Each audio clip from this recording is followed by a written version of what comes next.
burning up,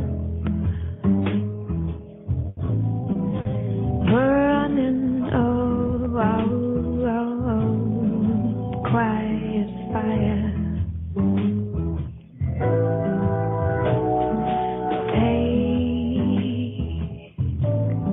Take my hand, do with it what you will. I'm in dire need, 'cause all I want is somebody to love me like I do. Oh, well, all I want is somebody to love me like I do. Oh.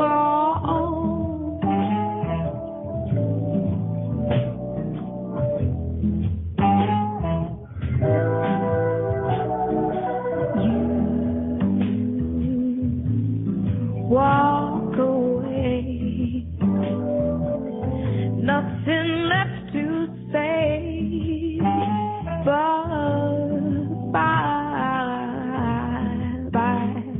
blue eyes and eyes.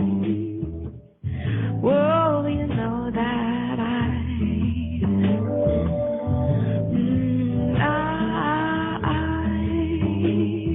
don't understand, no,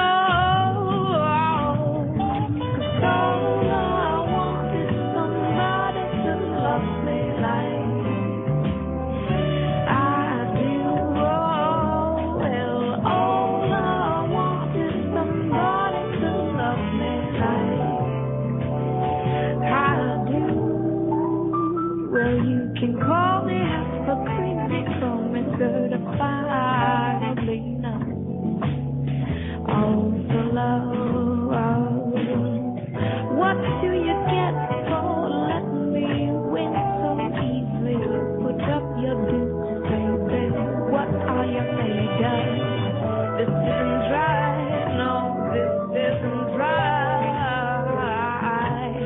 You know that I'm not one of us, but what have you done to me? You hardly make love to me now. Oh, my poor heart's about to bust right out of its seams. All I want is somebody to love me like I do. Oh, well, all I want is somebody to love me like I do.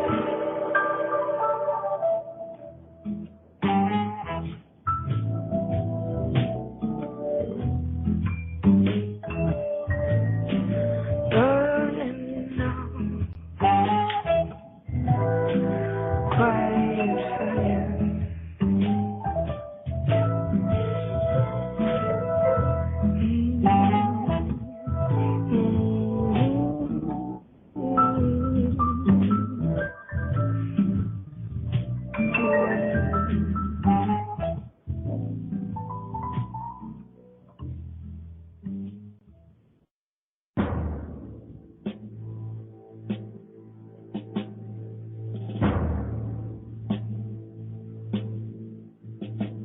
In a world where equality is just another euphemism for mediocrity, where participation is more highly valued than achievement, where just enough to get by is the new standard of excellence, there is a small minority of people who fight back against such apathy, who struggle daily to reach new heights.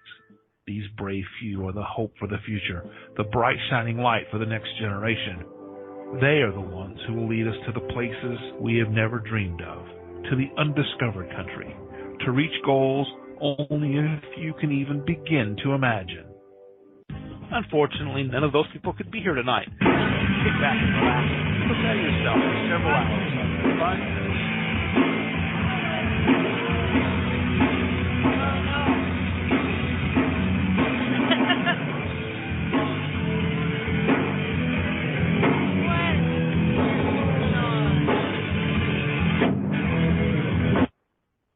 is so ridiculous.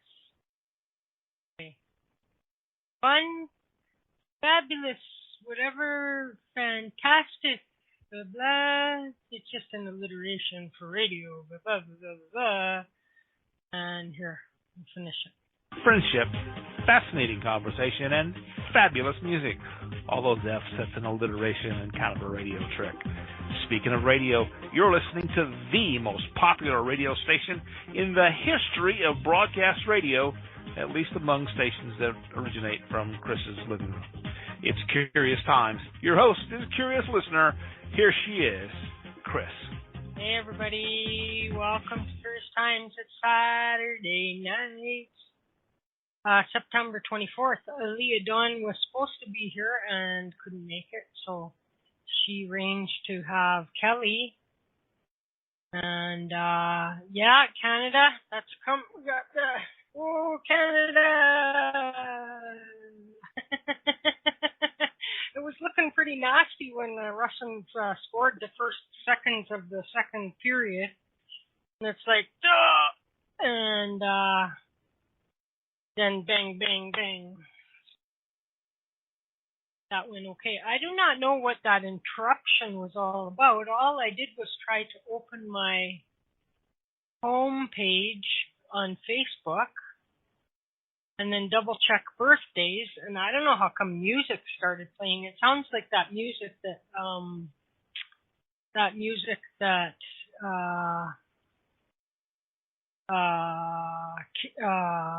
Kathleen posted from the benefit, but that wasn't what I clicked on. I just clicked on birthdays, so that was wicked, crazy. Sorry about that. Just to prove that we're not doing professional anything around here. And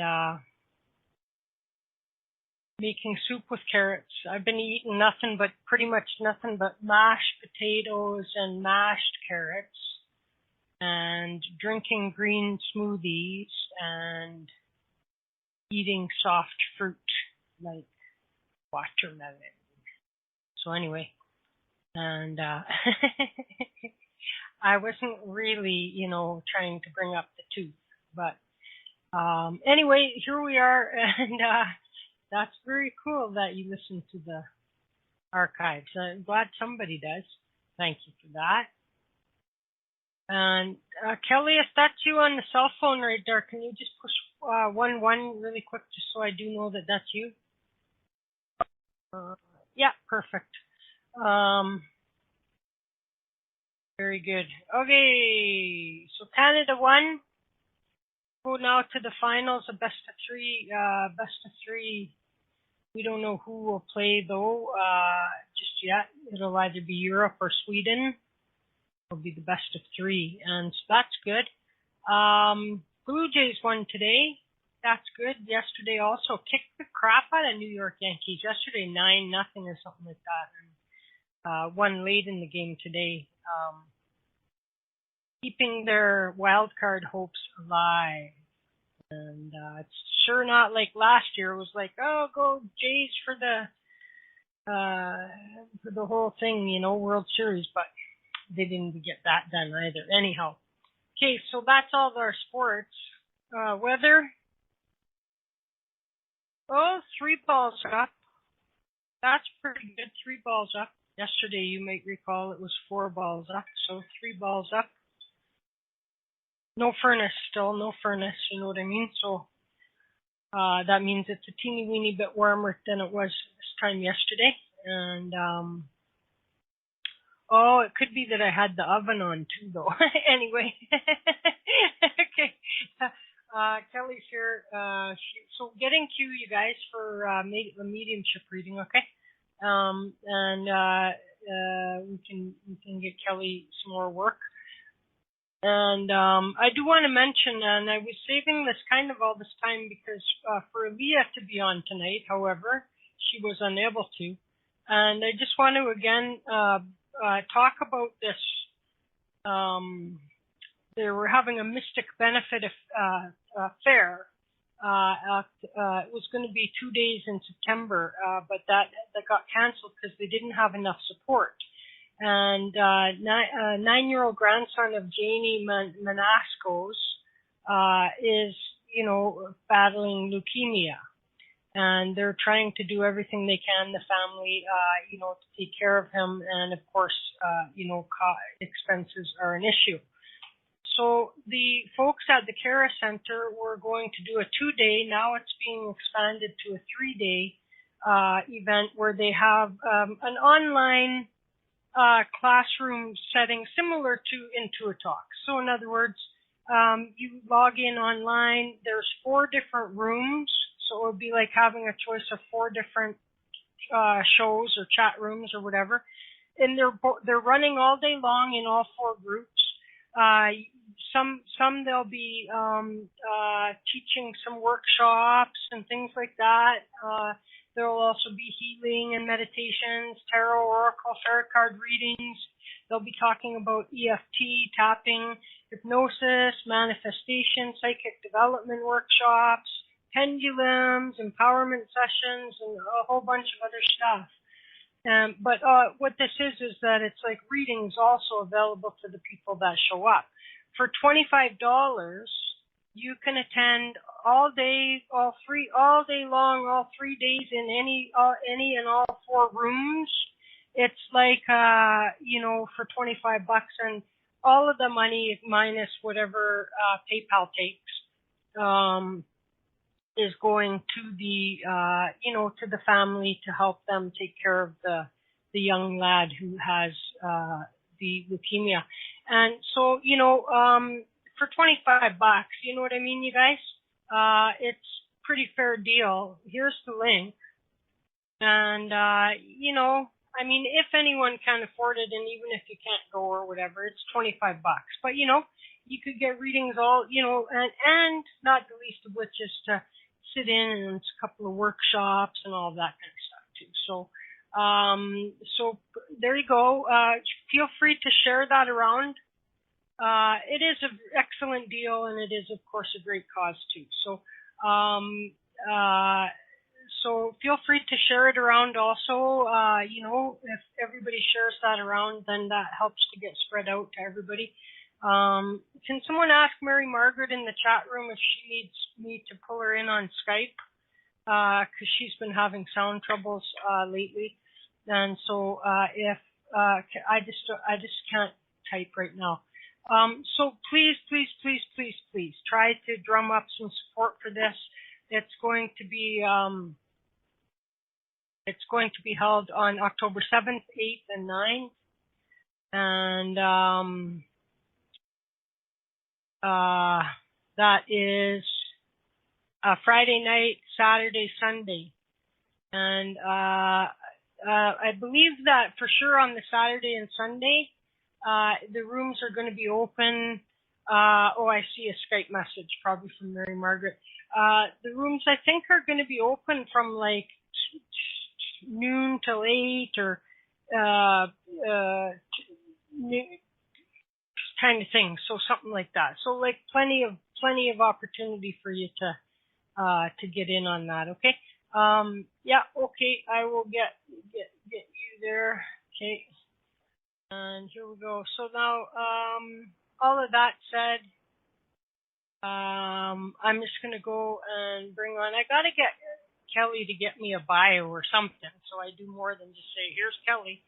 And, hey Kelly, how you doing? Hi Chris, I'm good. How are you? Oh, not too bad, thank you. So thanks for filling in on short notice. No problem. I'm glad I could. I've been kind of I've been so busy. I haven't been able to do a lot. So I was glad I could help, and that you guys. I love being on. So. Oh, cool. So, anything new for you to tell us, or are you going to be involved in that benefit at all? You know what? I'm not, only because I'm in the process of writing a dissertation. So it's kind of taking up a lot of my time, which is why I haven't really been in touch much, because I've been trying to write and get everything going on that, and it takes up a lot of my time. Yeah. Anytime I'm not working, I'm doing that. If I had a real life, I wouldn't be here as often either. You know what I mean? Yeah. I totally get that. That's cool. Yeah.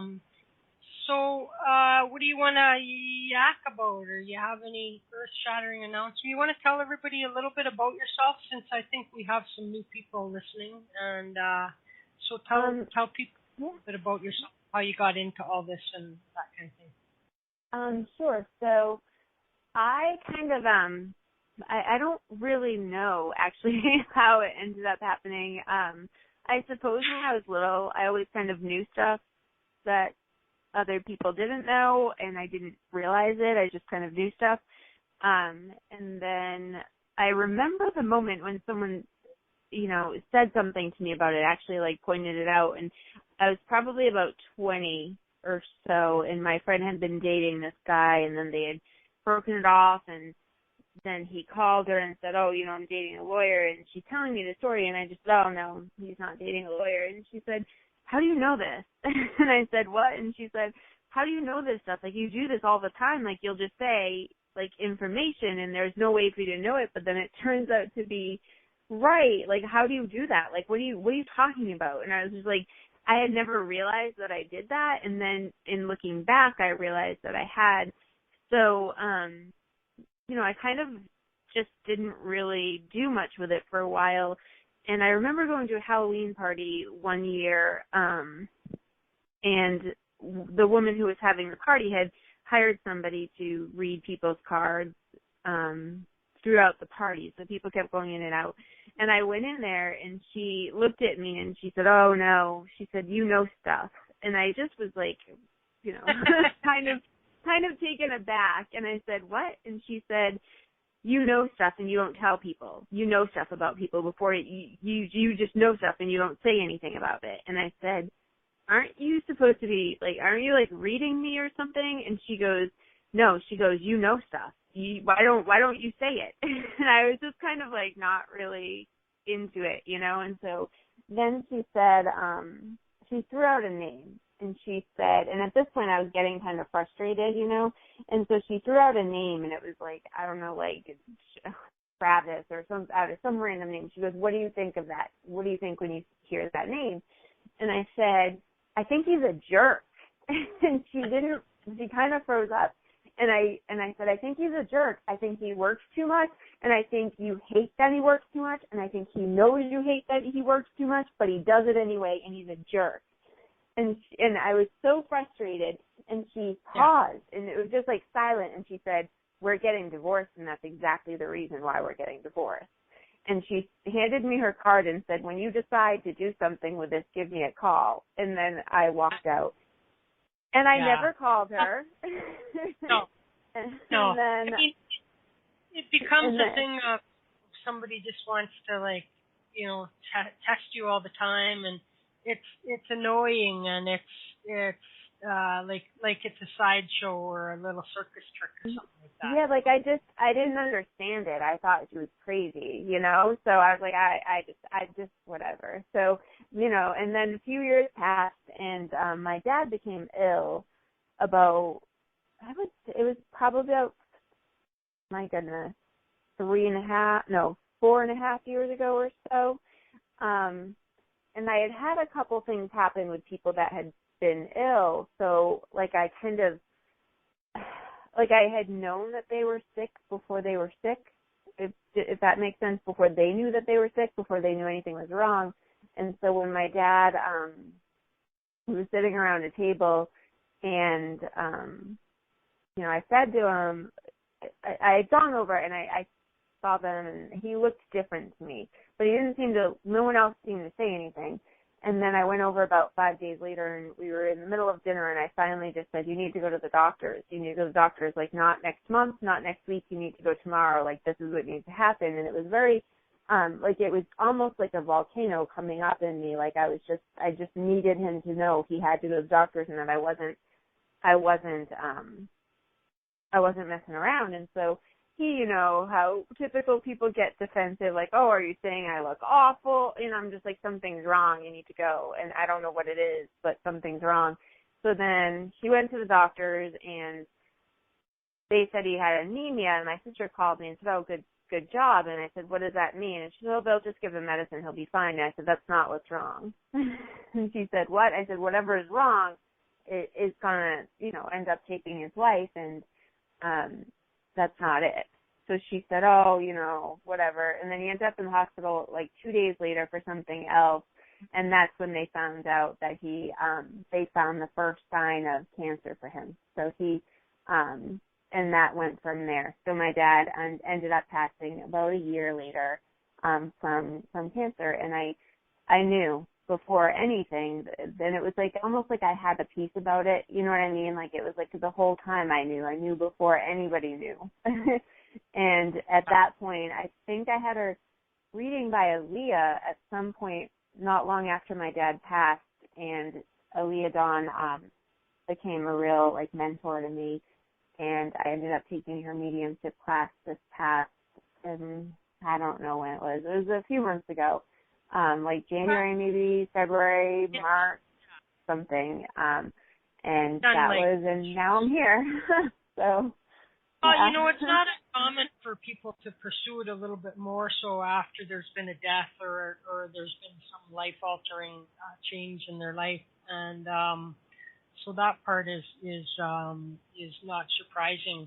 So you'd be, you know, and we always say, well, you know, you have to be psychic to be a medium, but just because you're psychic doesn't mean you can tap into crossover people. Mm-hmm. So, you know, and we don't have to always restrict you to mediumship either. You know what I mean? Like we did when you were having to do your little test, you know, your practicum for your full certification. Mm-hmm. But you know, you don't have to feel like it doesn't have to always be. You know, if you want to practice other aspects of your psychic ability, then, you know, I don't necessarily want to hold you to just mediumship, if you know what I mean, eh? Yeah, I'm not actually trained in the other parts of it, so I don't feel confident that it's something I could just pull up, if that makes any sense. Like, I would rather, like, at this point. Well, what you're more comfortable with is fine, but no, mm-hmm. It doesn't make sense.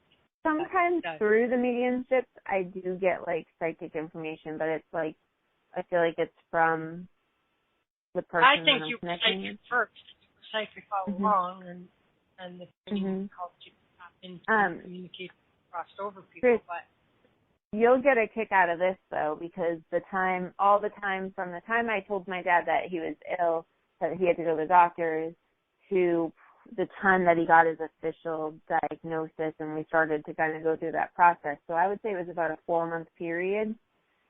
I have probably, I would say about 6 or 7 lights where I live, like just within all the rooms, and 5 of them were out at that every time because my light bulbs kept blowing that whole time. I had no lights, but I would replace them and they just blow. That whole 4-month period, constantly replacing light bulbs. I thought you would be interested in that. It was kind of a. But that settled down afterwards, or what? It did settle down after he, you know, we kind of fell into that whole process and procedure, and he got diagnosed, and we kind of knew what the prognosis was. But yeah, that whole 4-month period where we were, you know, going in for surgery, he was going for, you know, all these appointments, and I always went with him and my mom just because I felt like they both needed someone else to be there, so I made it a point to try to go too, and it was like, I had no light. I was like, I would walk in with a flashlight because I couldn't see, and I knew that light didn't work, so I would have to, like, you know, you don't get to it when you're so busy, but, like, then once I would replace it, it would blow again, so, yeah. Okay.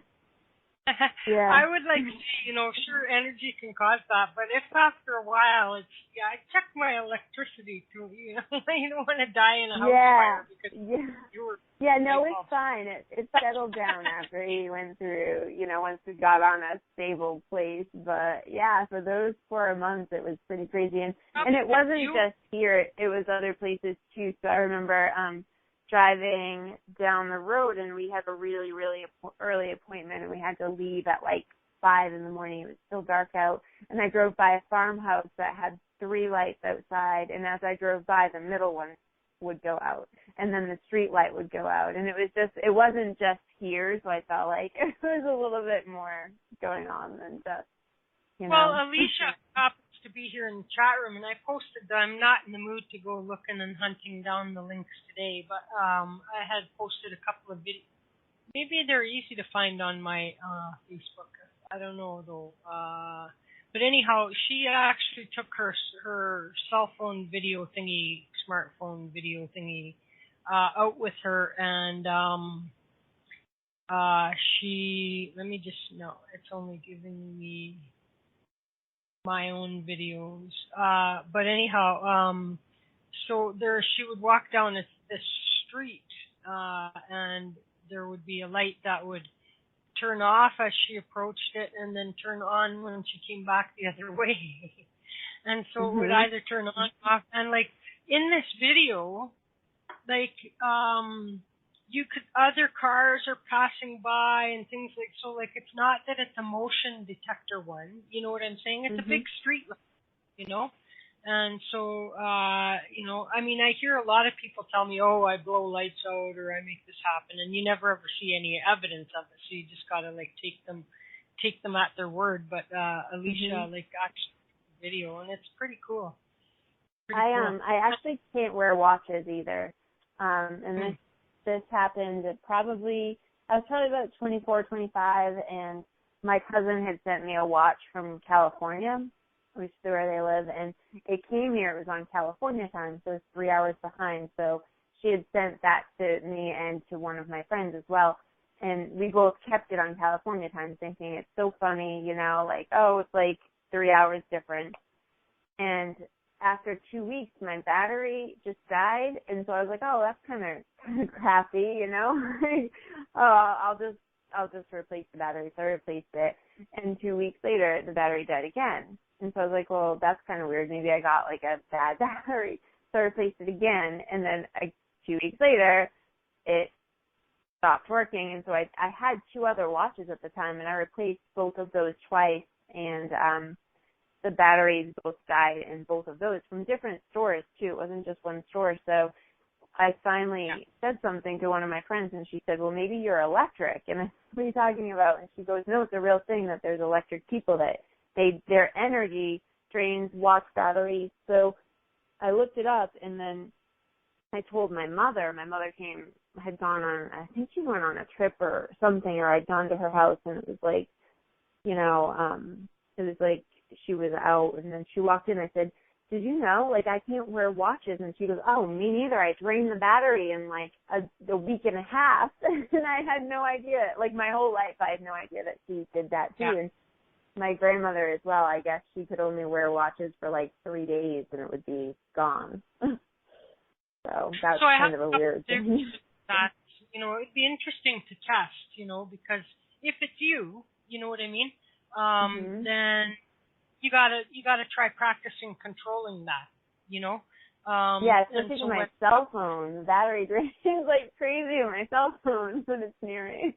Right. So if you were to practice, you know, either, you know, intentionally setting shields or doing some intentional work so as not to drain batteries. But the other theory is that you have a lot of spirit activity around you, and that's what's draining. You know what I mean? Because a lot of times, paranormal investigations and things like that, they claim that their batteries all run down way quicker, and it's because of the paranormal activity around them, not because of them. And so two theories to go by. And so if in either case, you might be able to work on it and say to all your dead people around, hey guys, batteries are not cheap. Can you guys just stop electricity on my batteries? You know what I mean? Right. There's a power pole right over there. If you want to go suck all the energy from that, then go for it. But leave my batteries alone. And if it's you doing it, then I'd be interested to know if you could do some work on grounding yourself, or I wonder if it would be good for like Reiki, you know, something like that where I'm actually putting that energy out. Yeah. So that would be what I would probably try to. I'm saying is you would need to just do some form of intentional work to avoid the but first try and figure out whether it's you or just a lot of the spirit activity around you. Right. Yeah. Mhm. And so that's interesting. So get a watch out tomorrow. Get a new next time when you find a minute, get a battery, get a new watch battery or something, and say, hey, here's the rules, and do both things at one time, which is to say to all the dead people, do not drain this battery, and secondly, then say to yourself, do not drain this battery, and then do that every day and see if the battery lasts any longer. Yeah, I've not bought a battery in 10 years. I just stopped. I don't even know if I have a watch anymore. I just stopped using them because I would see watches that I loved, and then I'm like, I'm not even going to bother buying them because I can't wear them. So, yeah. I think that's giving too much control. I would always be, that's settling for it. You know what I mean? I would be a little more going to take control of it. That was a long time ago, right? That happened. So I just stopped buying watches. I didn't know what it was, so I just stopped buying watches. So I don't even know if I have a watch at this point. Because I had gotten rid of them all. Okay, you guys, start letting me know in the chat room if you're there just listening, or if you're there. Carrie and Dragon and Corrine, are you guys just listening, or are you waiting for readings? And so Carrie wants a reading. Time for you guys to start queuing up so that I'll know how many people intend to call in for one, so that I can do good time management, And so had you come with had you thought up anything you wanted to talk about for today, or have we already? Yeah, not really anything more. I heard you talking about sports, and I'm just going to throw out there that the Red Sox just won 10 in a row, and that I root for 3 teams. I root for the Red Sox because I love them, and I root for they're in my blood, and then I root for the Cubs because I feel their pain, and I root for anybody who is playing the Yankees. Those are the 3 teams I root for. Well, you're rooting for the Jays right now, then, and I was just about to say I root for anybody playing the Red Sox. I'm not how good are right now. I don't know, but I mean, other than they've won 10 straight, that part's good. Where are they in the standings? I think they're not doing that. They're 2 games away from clinching the division. Okay. 2 games away from clinching. Okay. Mm-hmm. Why did I think they're further on down? Okay, well that's good for them. They've always been, of course, because they're in the Jays division, and so they've always been a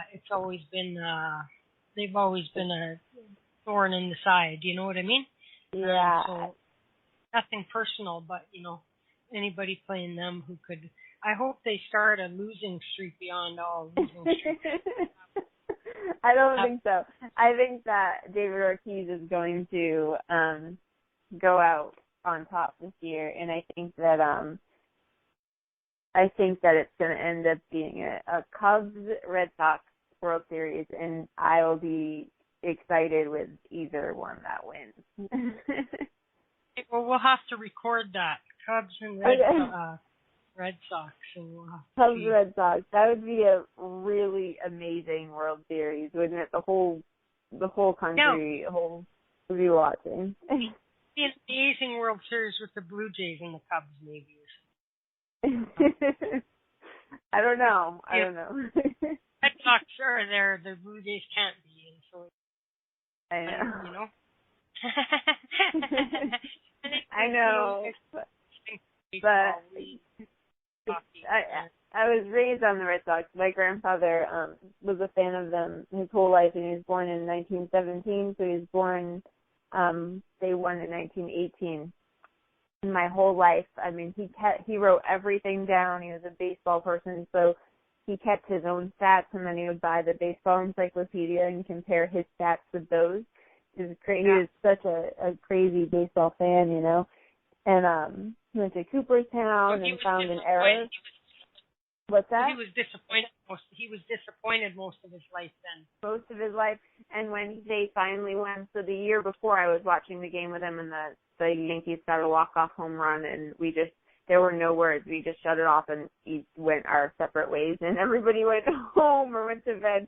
And then the next year, he cried. He said, I've been waiting my whole life for this, and I can't believe it's real. So it was really cool that he lived long enough to see them win a World Series, and he actually lived long enough to see them win 2, but the second one he had lost a lot of his ability to attend, so he didn't really, enjoy it the first time. So it was pretty amazing. So I remember being a little kid, and I said, boy, the Yankees uniforms aren't too bad. And I got in so much trouble saying anything that wasn't negative about the Yankees. Well, it's always been the Yankees and the Red Sox, you know what I mean? And so that's been, because it was all those years, and so I have no love lost for the Yankees either. But they're a little bit. They have to fight a little bit harder these days, than all their golden years when they were buying their World Series. You know what I mean? Yeah. And I'm okay with that. I'm okay with them having a fight. Yeah, no, me too. So yeah, I love it. Barry McGuire, he was all rocked up on steroids and stuff, wasn't he? Didn't they come out to be that he was all? Am I right or wrong about that, Stan? Was it Barry McGuire that played? Who was the guy that played for the Boston Red Sox? Barry McGuire. I don't know. I'm not sure who that was. Maybe you're too young. I don't know. Yeah. Yeah, you're too young then. I'm pretty sure now. Let me see. Barry McGuire. I'm gonna say steroids. Because I think he had a bunch of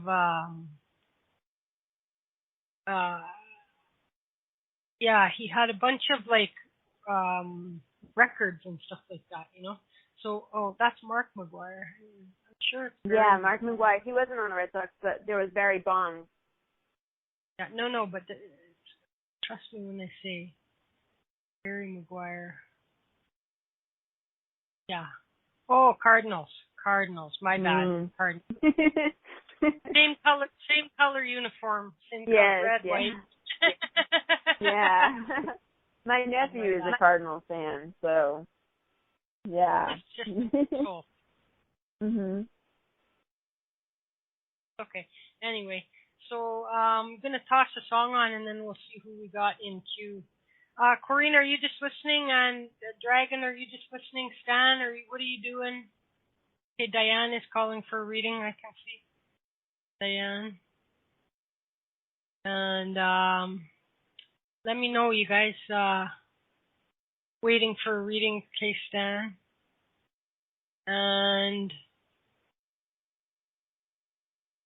Dragon. Okay, and David. Good. So we got at least four for you. Yeah, I got you first, Carrie. 1, 2, 3, 4. We got at least 4 for you, so you don't have to rush them. I'll take a song break. Okay, I'm gonna put my phone down so that I can kind of get grounded a little bit. So that's cool. I will be back. Gotcha. Okay, and let me find something here to. I was playing some Melody Gardot, and that was nice to listen to. I don't know what to here. Nah. Nah. Here, let's do this.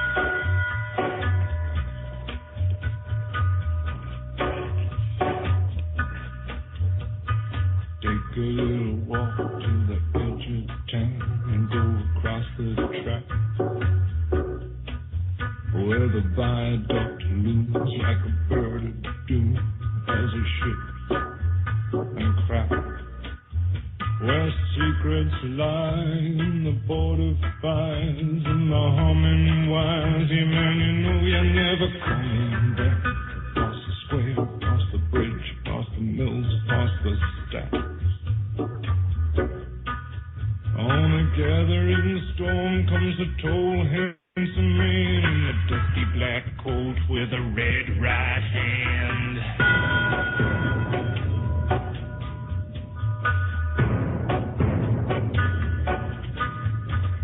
Wrap you in his arms, tell you that you've been a good boy.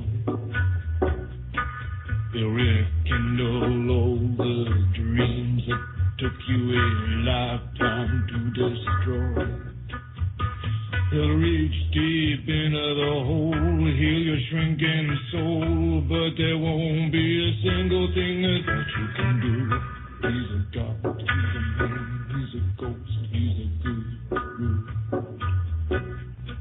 And they're whispering his name through this disappearing land, but hidden in his coat is a red right hand.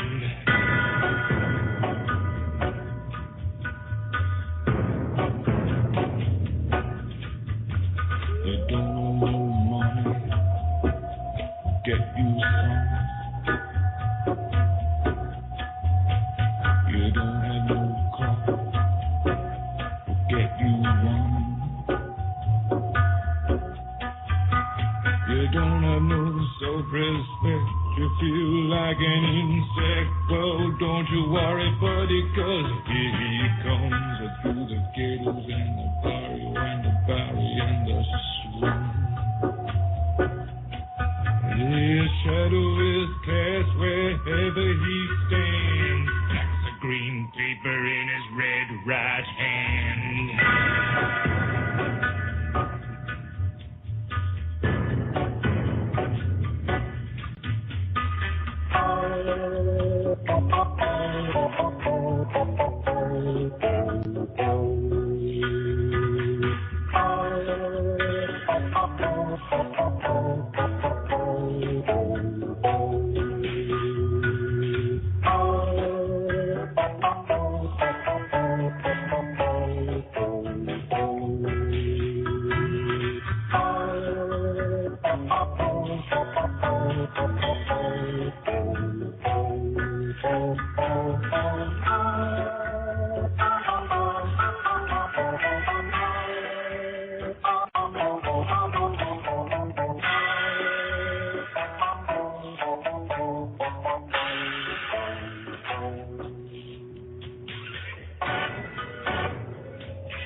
Out of nowhere, but he ain't what he seems.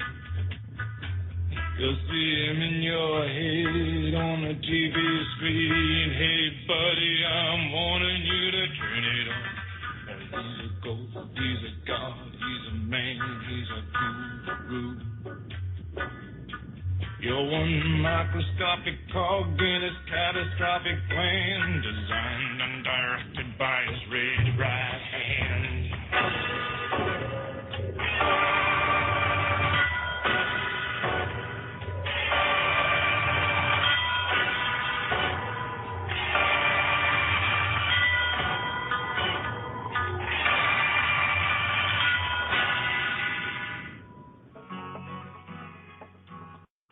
Are you looking for a place to meet like-minded people? Perhaps you're a light worker looking for a safe place to share your thoughts and services. We've got a place for you, IntuiTalks.com. Join for free, post updates, blogs, create and join groups via website or radio or class package. The possibilities are endless. Join the all-spiritual, all-under-one-roof network, www.IntuiTalks.com. Visit purpleplates.com today. For over 40 years, the Purple Energy Plates have been delivering amazing results for their many customers. Inspired by the great genius Nikola Tesla, the harmony, healing, and energetic effects of the plates have proven over and over to be beneficial and often miraculous to thousands of customers. With their money-back guarantee and the many benefits, how can you afford not to get one? Check their site for daily specials and choose from their many energy products. You won't be sorry. Visit them today at purpleplates.com for mind, body, and spirit, and expect a miracle. Psychic readings presented on the Curious Time show are for educational, spiritual, and entertainment purposes only. They are not a substitute for medical, legal, financial, parenting, home repair, animal husbandry, cooking, or fantasy football advice as given by qualified professionals. You have a free will, so what you do is on your head. Take some personal responsibility and don't blame the psychic.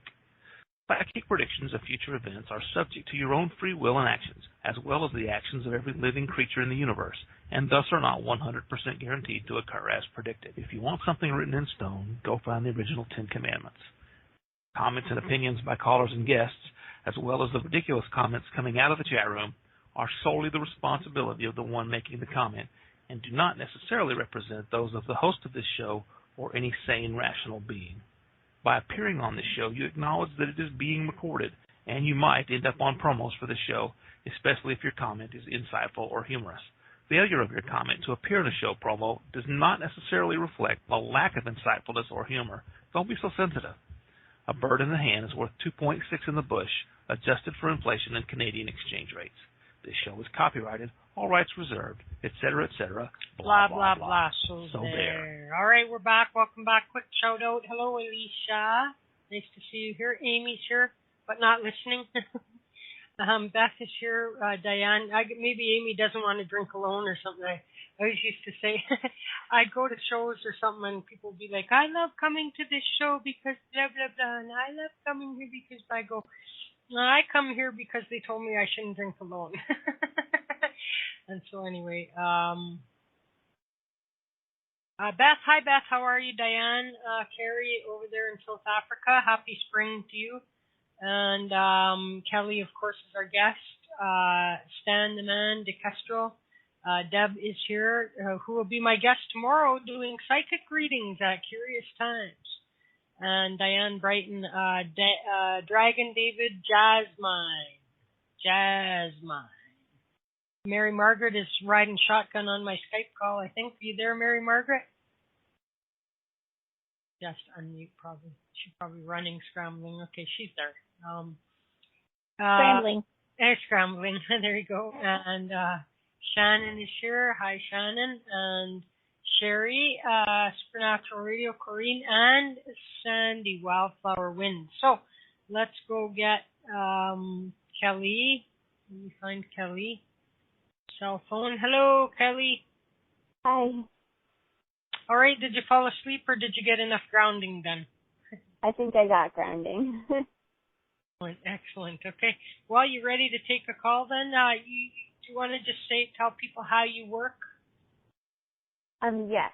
So I like to hear their voice, but I like to hear them say things that are kind of indifferent to the reading. So meaning it wouldn't affect the reading at all. It wouldn't give. I don't want to get information. So if they could say something about the weather, something that is really like not giving me. Is except Terry, doesn't have a in South Africa. I don't know what they play there. Cricket. What's your favorite cricket? Anyway, so something like not important really to do with the reading, so that and also when I say when I give information and I just would like them to answer yes, no, or I'm not sure to any information that I give, because I want to be able to validate for them so that it's more effective in the reading. Okay, Mary Margaret, now you can mute again. Oh, I thought I did. Oh, you did. Oops. I'm painting. I could hear squeaking going. I don't know. I don't want to know what the squeaking noise is all. Okay. So there we go. We know what we're going to do. So just yes, no, or not sure, and let her. And then at the end, you can give her, yeah, that was my, so don't blurt out, oh, that's my grandma, because she might get there on her own, that kind of thing. Okay, guys? And so let's go get Carrie. Hey, Carrie, how's it going? Hey, I'm all right. How are you? Pretty good, thank you. Nice to see you here. Yeah. I was going to feed the psychic all reading long. Sorry, Kelly. I'll have to change my game plan. How are you? Yeah, I'm doing all right. Thank you. Nice to see you. Carrie, right? Carrie, yep. How's the weather? Sorry? How's the weather? What was the weather like today? The weather. Up and down. We're waiting for rain. And, we had a bit of rain 2 weeks ago, so we're waiting for more. And, all the summer foliage is coming out, so that's nice. Okay. All right. So let me see what I can get. Give me 1 second.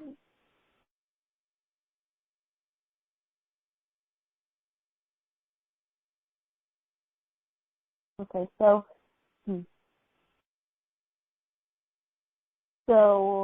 I'm getting, I feel like it's a female energy that I'm getting. I feel like it's almost like motherly. So it's either mother or grandmother.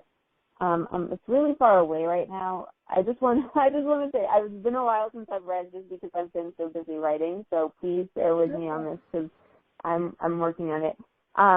For some reason, I'm seeing the color orange. Now, I don't feel like it is an orange. I feel like it's almost like Halloween looking like orange. I almost even feel like a Charlie Brown, the Great Pumpkin type of connection with this, and I don't really know why.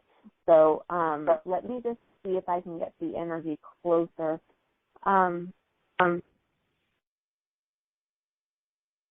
Okay, so what I do is I ask for someone to come in the energy, and the thing that I felt was a very white light energy, and I'm feeling like it's okay. So I'm just gonna say this because this is. I'm sorry. You're echoing, Chris. Oh, can you hear me? Okay. Yeah, that's cool. Okay. No, it was just her line that was echoing. So. Okay. So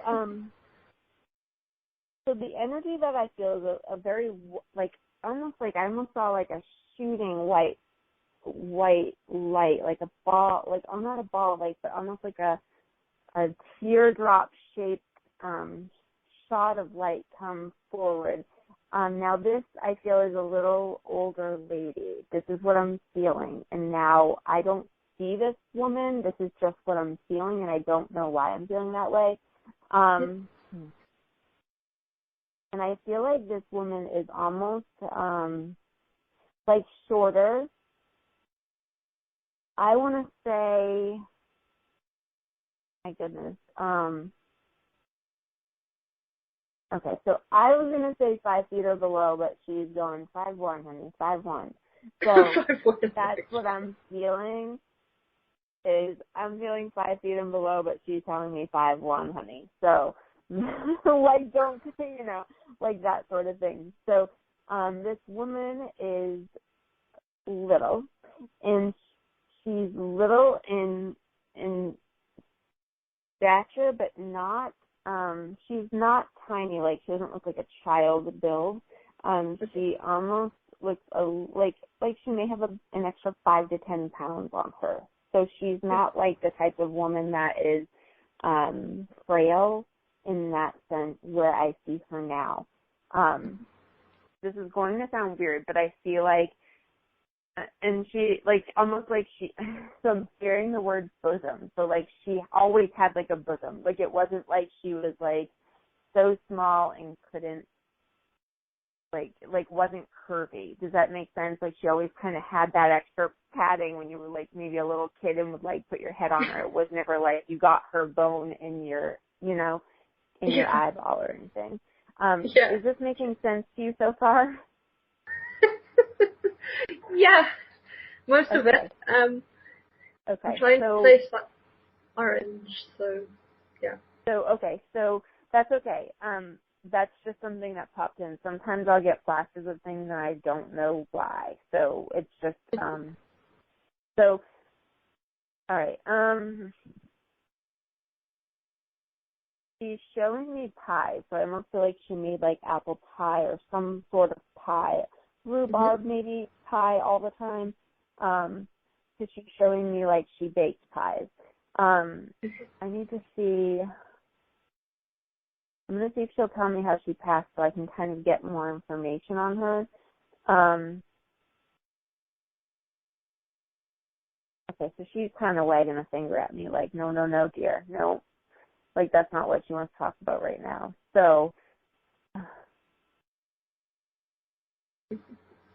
okay, so okay. I feel like the color blue is associated with her somehow. She's either like it's her favorite color, she wore it all the time, something like that. And it's a light color blue, almost like a color you would call sky blue, but it's a little bit deeper than that, almost like more like a purple blue, like a deeper blue tone than just the sky blue you would normally see. Like it's not like baby blue. It literally would be almost the color of the sky on a beautiful day.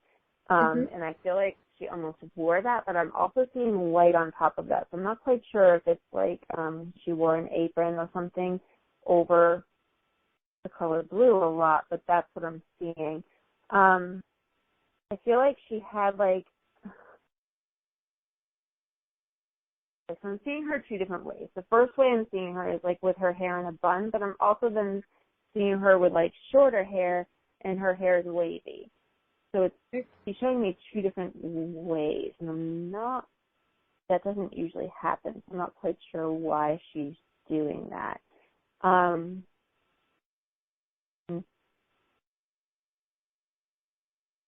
Okay, she needs to tell me she needs to tell me how she passed. Because this isn't, like, it's just getting a little confusing.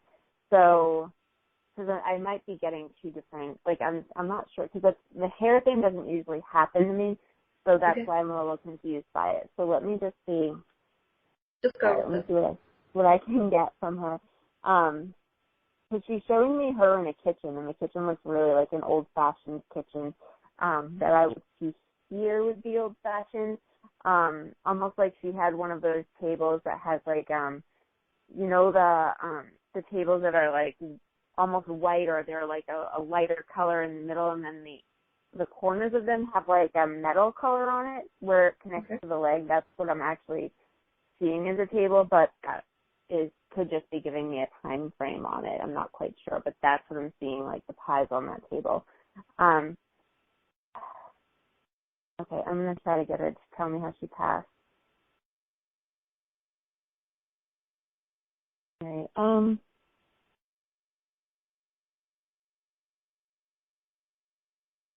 so my feeling is that she had some. My feeling is that she had something going on in the heart area.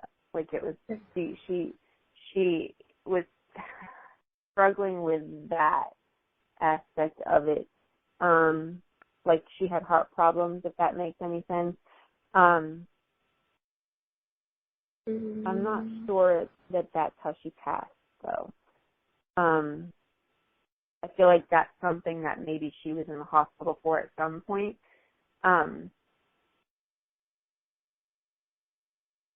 But, okay. So, I feel almost like there's a thing in the head going on. So almost like a cloudiness in the head, like, my first thought was a dementia type of thing, like Alzheimer's or something like that. But I'm kind of wondering if it might have been like a stroke or something. It's hard. It's just a cloudiness. So, like she was like progressively getting worse with whatever was going on with her. Like she was like it's like degenerative kind of. Does that make sense to you? Like having it be the head thing, does that make sense to you, that it would be something cloudy in the head? The head thing could be me. Okay. So can we just say like you're maybe on that one? Because I'm feeling like a cloudiness in the head. So I just want to go with it and see where she'll take me, because I don't want to get too much information before I finish, you know what I mean?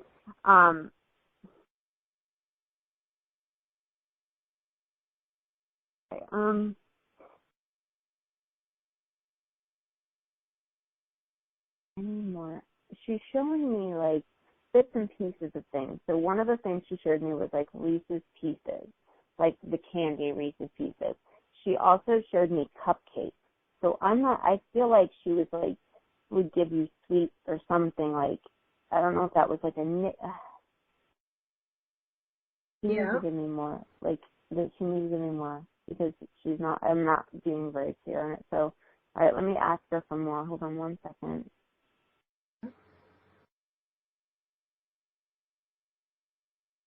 Okay, so she's showing me, and sometimes this is just validating information. So I'm hearing French. So I'm not sure if there's a French connection or if someone took French. Did you take French, or did she speak French? I'm seeing almost like a book and the word French. So I feel almost like someone took a French course. Would this make sense to you?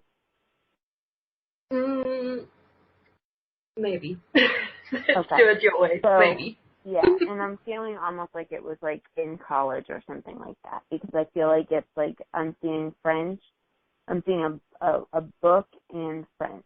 So, and it's a green book too. I don't know if that means anything. It looks almost like a book at Christmas time.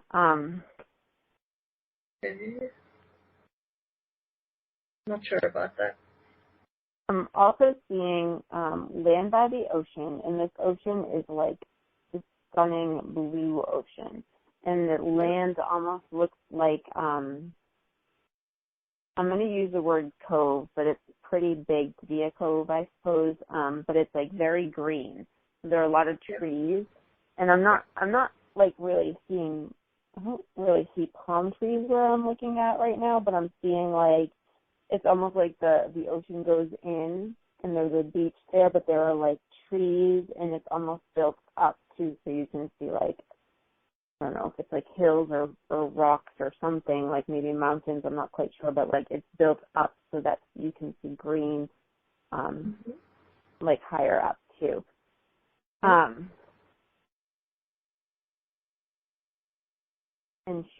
okay, so,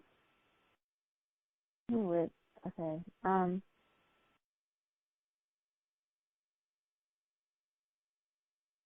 she's showing me like fishing, so fish, like, but this is like a decent sized fish. It's not one I would find in the water near me.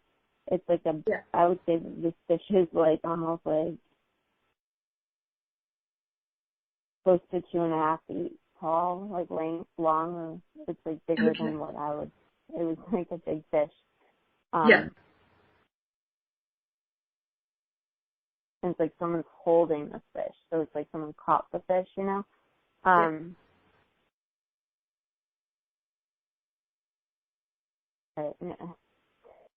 She's showing me like a house that I would probably almost call a cottage. It's like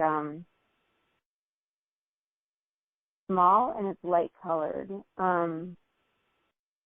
The door for entry is on the side of it. So when you walk up, it's like the door is on the side. So if you walk to the right of the house, the door is right there to go into the house. And it is almost like a light gray color or something to that effect. It's like a lighter color. It's not like a dark, deep color. It's a lighter color. And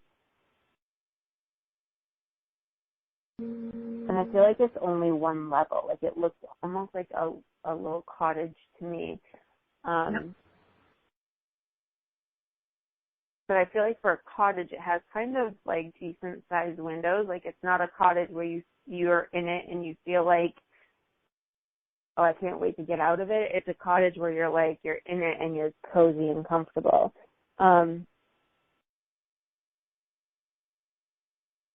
I don't think cottage is the right word for what it is, so like that's what I'm hearing.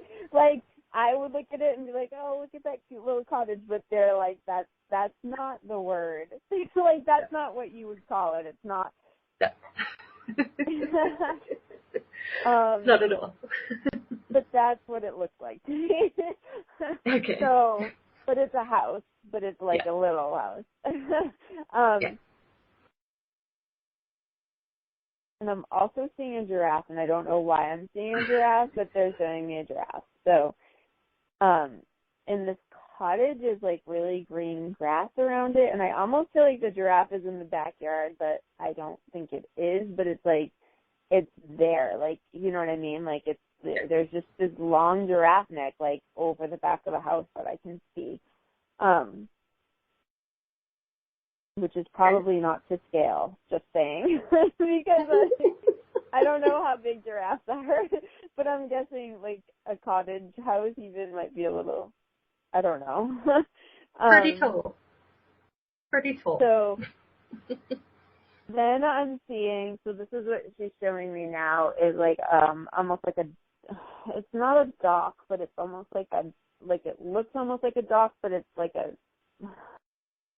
a walking path over water. Does that make sense? So it's like they made a dock that goes over the water that you can walk on it. But the water that I'm seeing is almost like a turquoise blue color, and I see like a couple different like wooden pathways over this. And the water that I'm seeing is not it's not like super deep water. It's like the turquoise water under the wooden planks that people walk on. But, you know, it kind of makes me nervous. Like, I wouldn't want to walk on it because there's no railing on that. Okay.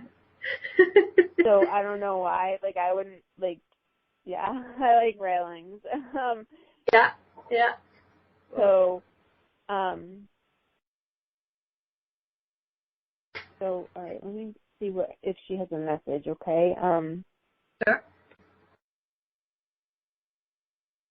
Okay, so I just want to, give you an idea that when I get messages, a lot of times they're pretty cryptic, so just try to bear with me. The first thing that I heard was yellow, so like a yellow, I don't know what yellow means. I just saw the color yellow and heard yellow. So,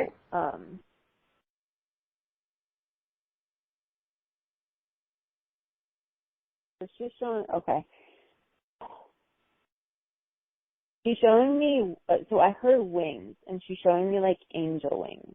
So I don't know what the connection would be from yellow to angel wings, but, like, I'm literally seeing, almost like you would see at Christmas time, you know when you see angels and, like, white angels that would go on the top of a Christmas tree, but it's all white. It's not one of those with, like, the fake hair where you're like, oh, that's kind of creepy looking. It's literally, like, an angel with almost, and the wings are almost look like lace. Okay. Like that's the pattern on this angel. And it's like going up into the sky, but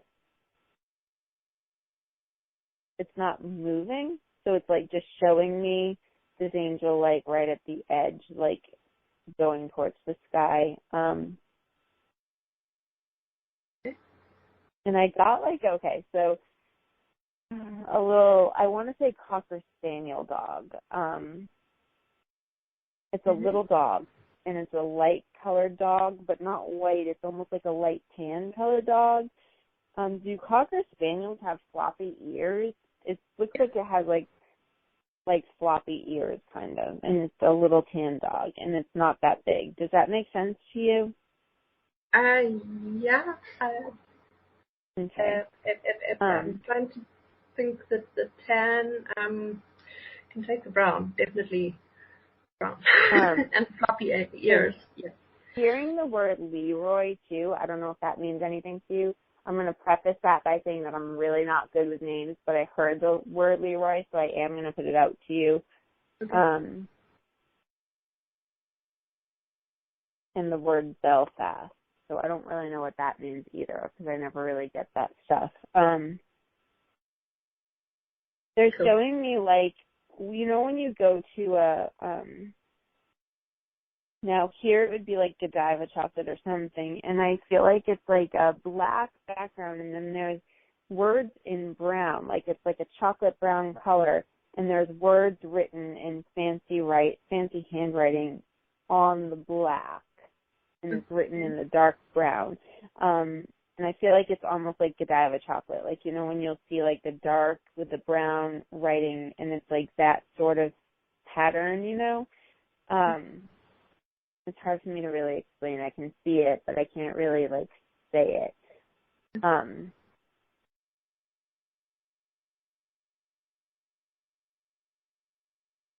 Do you bake with chocolate? Like, is there something to do with chocolate? Like, I'm feeling like dark chocolate. Like, that's what I'm really feeling like. It's like Godiva chocolate, and I don't know why. Is there some sort of like chocolate connection? There's like it's like chocolate that I'm seeing, but it's not the actual chocolate. It's like the package for chocolate. Yeah. Okay. Does that make sense to you? Yeah, I'm going to say yeah to that one. Okay. So,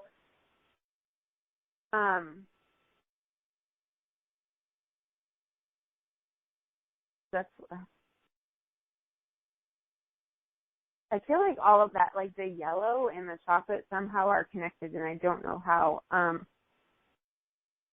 Okay.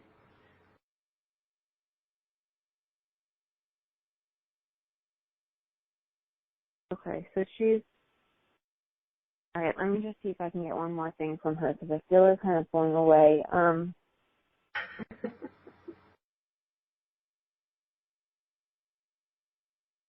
Okay, so this is going to sound weird, but like, I just heard Leroy Brown, which is a Jim Croce song. Do you know that song, Leroy Brown?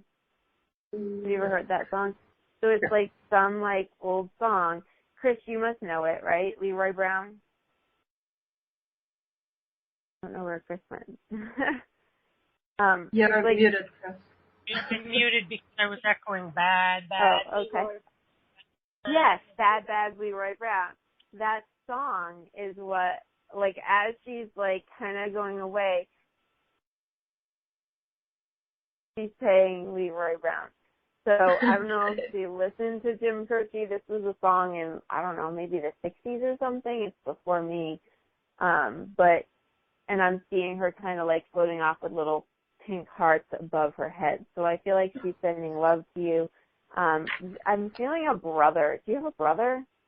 Yes, I do. Okay. So as she's kind of, does he have dark hair brother? Yes. Okay. He You might got 2 more minutes. be connected to that. He might be connected to that Leroy Brown. He might, yeah. Try that. I would see if he knows that song. Bad Leroy Brown. I'll ask It's him. the baddest man in the whole town. Yeah. Yeah. Don't be. So, all right. I feel her kind of pulling away. So I just want to see to you if any of that makes sense, if that would be a thing. Wow, you gave me a lot of information. I was writing it down, so I'm like, okay. Minutes. That's difficult to go and talk in 2 minutes. Sweets, candies, cupcakes, baking. Yes. She wasn't hospitalized for the heart problems, but it could have been a heart attack at the end. Okay.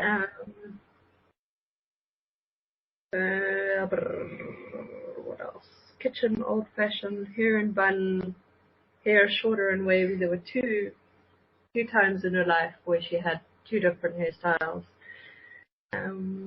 She was very naughty. We used to go down to the beach and we'd get back and there'd be a pound cake or whatever. So my aunt likes rhubarb, so obviously it's something in the family. Maybe. I'm sorry, I didn't hear you. There are people in my family that like rhubarb, so Oh, okay. So the pie. I'm pretty sure she likes. And her she wore blue a lot, and she always had like a white. She always had white in her jerseys, so it was always like a double layer. Oh, okay, yeah, that would make sense then, because I saw with white, yeah.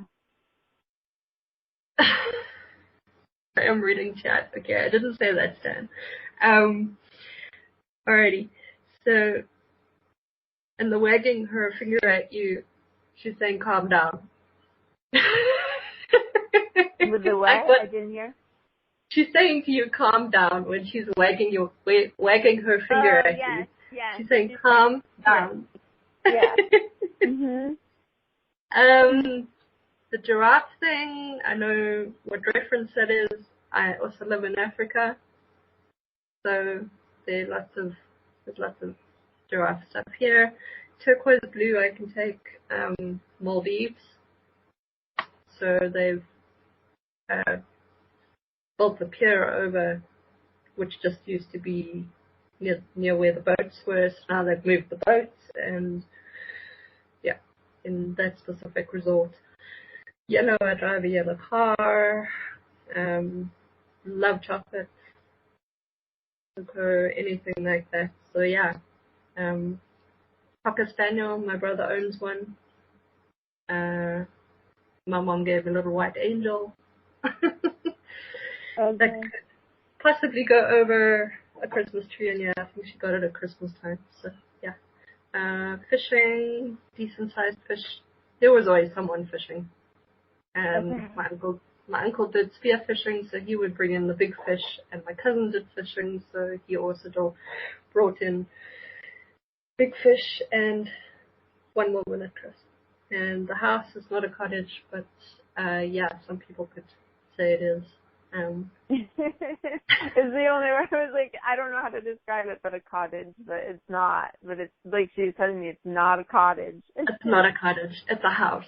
It's an actual house. So it's wooden, which is probably why you saw it cottage. So yeah, you were right about that. Green grass around, and when it's well maintained, it's green. There's an entrance on the side. Does that make sense? Like there was an entrance on the side door. Okay. Yep. And then it's not gray on the outside. It's more grayish on the inside. Okay. So, what color is it on the outside? It's like a varnish. It's like a deep brown varnish. It's just to protect the wood. So it would be a varnish color. Yeah. Okay. So yeah, orange.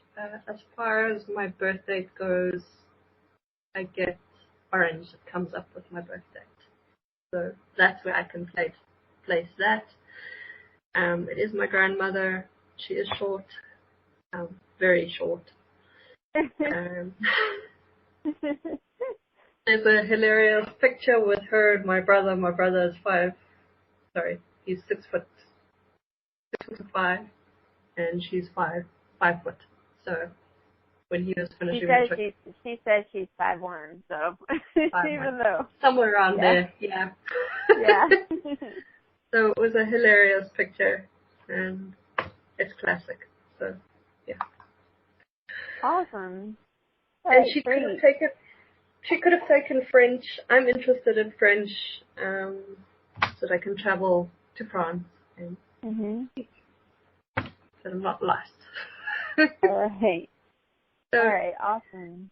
Very well done. Very well done. Thank you, Carrie. Awesome. Thank you. Enjoy your food. Thanks. Okay.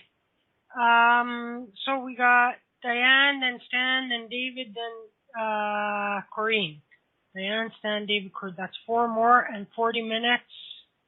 Okay, 10 minutes each. 10 minutes each. So, Diane. Hey, Diane. Hi, Chris. Pretty good, thanks. Hi, Kelly. Hi, Diane. Hi. The weather here is 67 degrees, something like that, Fahrenheit. And I have a cold. A lot of people, I feel like, they have a cold. Yeah, well, it's the end of summer. Okay, so I'm feeling a male energy here.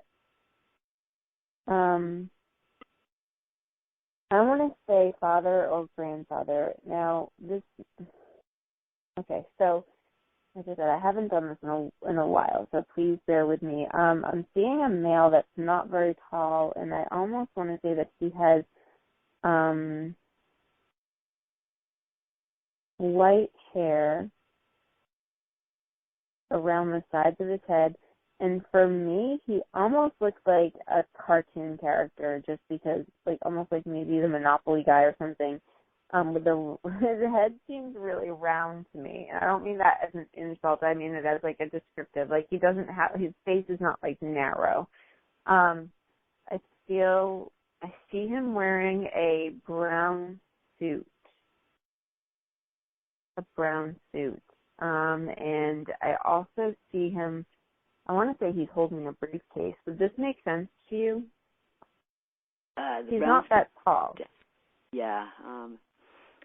Well, as he got older, he got wider, yeah. But the white hair on the sides, sort of bald on top, yeah.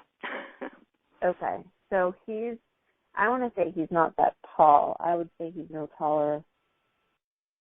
Okay, so I'm not really good with men and heights for men, but all right, I'm going to say he's no taller than I am. So I would say he's probably 5'5", maybe, meaning he's on the shorter end of the male height.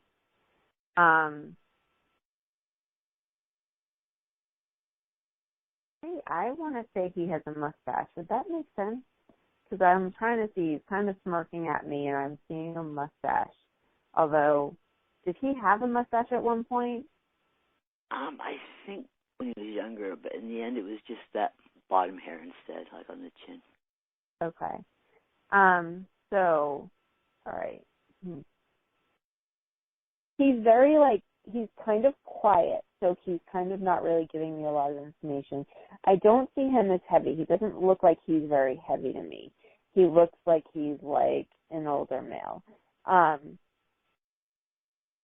feel like he works with papers, like, you know, a lot with he's a numbers guy, I want to say. Now I'm seeing him wearing a hat. So I feel like I'm hearing occupation. So I feel like he did have an occupation, like he worked, like he wore a suit to work every day. He was a creature of habit, I almost want to say. Like, he had routines. Does that make sense to you? So he might get up and eat oatmeal, and he does this, and everything was kind of by the time. And I know a lot of people are like that in the morning, like, oh, I have to do this, and I have to get up at this time. But he was like a creature of habit. Like, this was what he did every single day. And it was almost to the point where on the weekends, he would do, or whenever he had a day off, he would do mostly the same thing without going to work. Does that make sense? So he would get up early still, and he would still eat the same thing for breakfast type of thing. Does that make sense? Yeah, totally, yeah. Okay.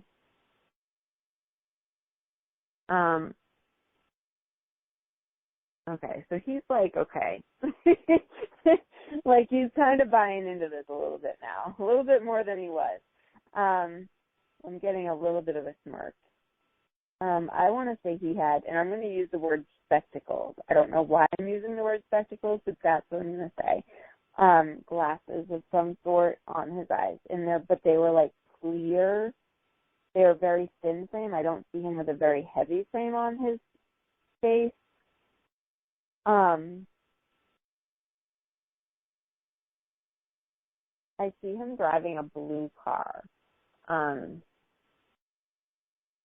It was like not bright blue, but it was like a blue car. That was one of his favorite cars, yeah. I'm hearing the name. Okay, I'm saying first that I'm not really good with names, but if I hear them, I do put them out there. And I'm hearing the name Ralphie, or something to that effect. Close, but there was a Y on the end.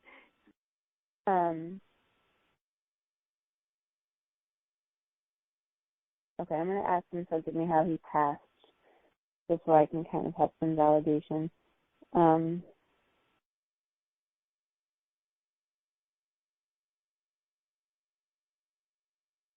Okay.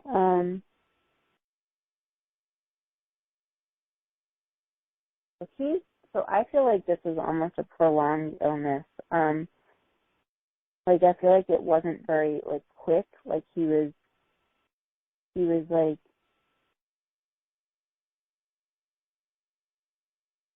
being seen by the doctor. They found out something was wrong, and it was like, oh, I gotta go back, I gotta go back and forth, and like I feel like it was a lot of like checkups.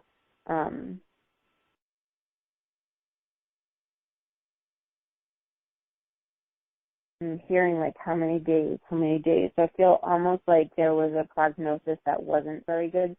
Yeah, I was the one that kept asking him how many days. Okay. I want to say that this is a type of cancer. I don't like to say that, but I feel like it might have been a type of cancer. Would that make sense to you? Yeah, totally. It was, yeah. Okay.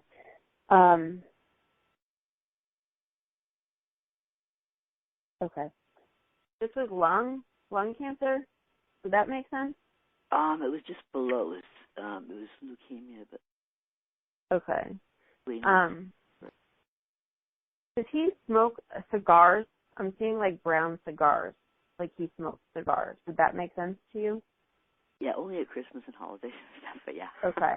Yeah, that's what I'm saying. That's why he showed me the cigar, so I guess I assumed it was lung cancer. Because, but I think he just wanted to show me cigars. Okay, and I'm seeing a little dog with him, and I feel almost like I'm hearing the word bulldog, but I don't know whether it's like a team or something bulldog, or if it's an actual dog that he's showing me. But I'm hearing bulldog. Bulldog. I almost want to say it's a tattoo even. Bulldog. What's he showing me? Okay.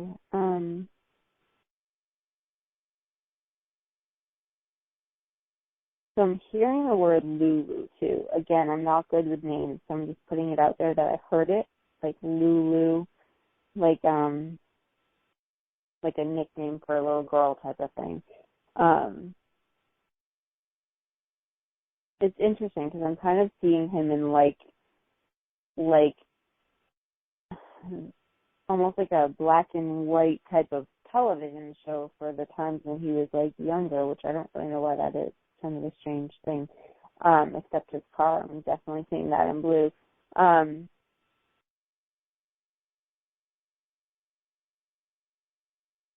Okay, so this is dad to you? Stepfather, yeah. Stepfather? Okay. I'm feeling an older brother for you. Does this make sense? Older brother for me? I'm feeling a brother. Yes. Is that older brother for you? Does that make sense? Yeah, that makes sense. Okay. And I'm seeing the name David. Again, I'm not good with names, so I'm just putting it out there that I see it, the name David. That could be first or middle, someone connected to. Older brother's passed or living? My older brother's alive as far as I know. Okay. Well, I'm just saying, like, sometimes I can't tell, but he's showing me an older brother. And I feel like he's very tall. Would this make sense? He's a tall guy. Oh, that's right. I don't see him as tall, but I do see the brother as tall. Actually, yeah, his brother did pass a few years ago. I just remembered, and yeah, he was tall. Okay.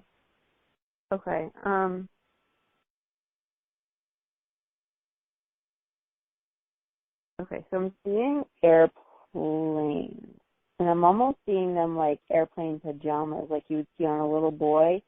But I'm seeing like the old-fashioned airplanes. So I want to say that there was some sort of like connection with him and old airplanes. Does that make sense to you? Yeah. Like propeller airplanes, like little airplanes that you would see. Like I'm not talking like jetliners, like jet, like commercial jets. I'm talking about like old airplanes that are propeller airplanes. Yeah, propellers everywhere. I'm almost seeing like a propeller hat on a little boy. You know what I mean? Like those hats where they would have like the propeller on the top or whatever it is. I don't know. I think I saw it on like Nick at Night or something. But that's what I'm seeing. Like there's like a strong connection with airplanes. Let me see if he has a message because I need to kind of iron out what he's trying to say to me.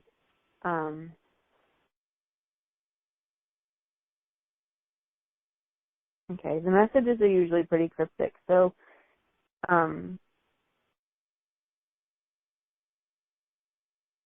okay, so he's showing me something that doesn't make any sense to me. So I'm going to say it because he won't stop showing it to me. I'm seeing like a rock, okay, but I'm on the rock. It's almost like a mountain, but I'm on it. So it's not a mountain where you see like hiking trails. It's a mountain where it's like a part of the mountain where there's rock and almost like green growing through the cracks in the rock, if that makes sense. So it's like that's the piece of the mountain. And I'm looking towards the mountain too. And I feel like I'm on the mountain. So I'm on like the edge of, I don't want to say the edge because I'm not super close to the edge, but my back is to the view, if that makes sense. And I'm facing the inside of the mountain, if that, you know what I mean? But we're at the top and we're on a rock. And it's not super, we might not be at the summit, but it's a place where there's not anything above it right now.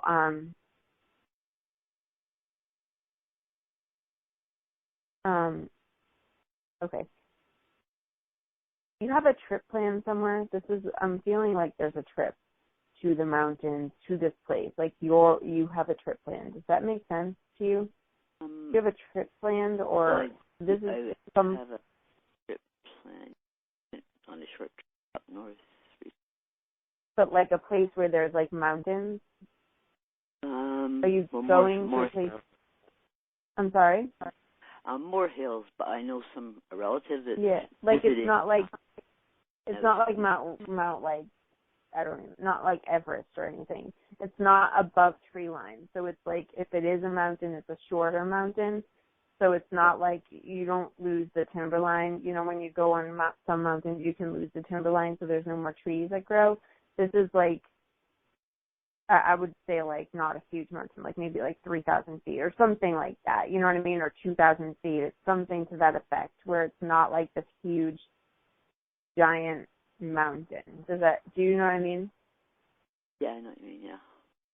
Okay, so that's what he's showing me. I'm also seeing parachutes, so someone's like parachuting.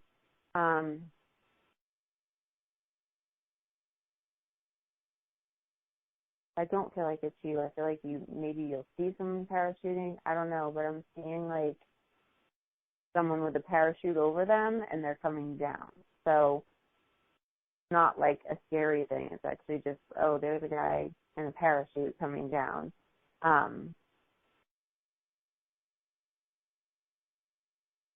So I'm hearing the word adventure. So this is what he's showing me.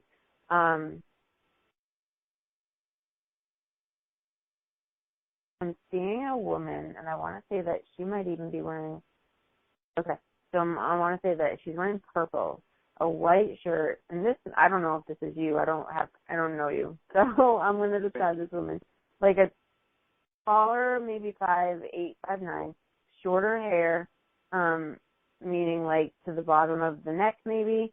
I would say on the darker end of not like blonde or anything, but maybe like a brown color hair, wearing white and purple floral scrubs, or maybe they're not scrubs, but this looks like purple pants, and then a white V-neck shirt with purple flowers on it. Does this make sense to you at all? Well, the description of the hair in that sounds better. I feel like the first thing I saw was the outfit. So it's a white shirt. It almost looks like scrubs with purple flowers on it and purple pants. So I don't know if someone's in the medical field, but I'm seeing that.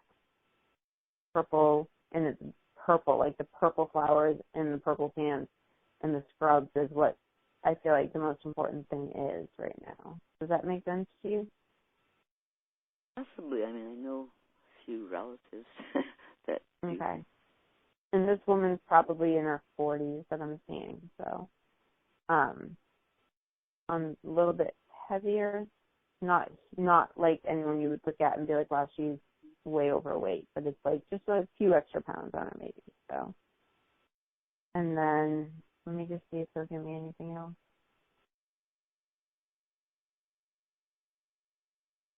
Monkeys. He's showing me like monkeys, like the monkeys that if you ever saw the show Friends, and Ross had a monkey in the beginning named Marcel.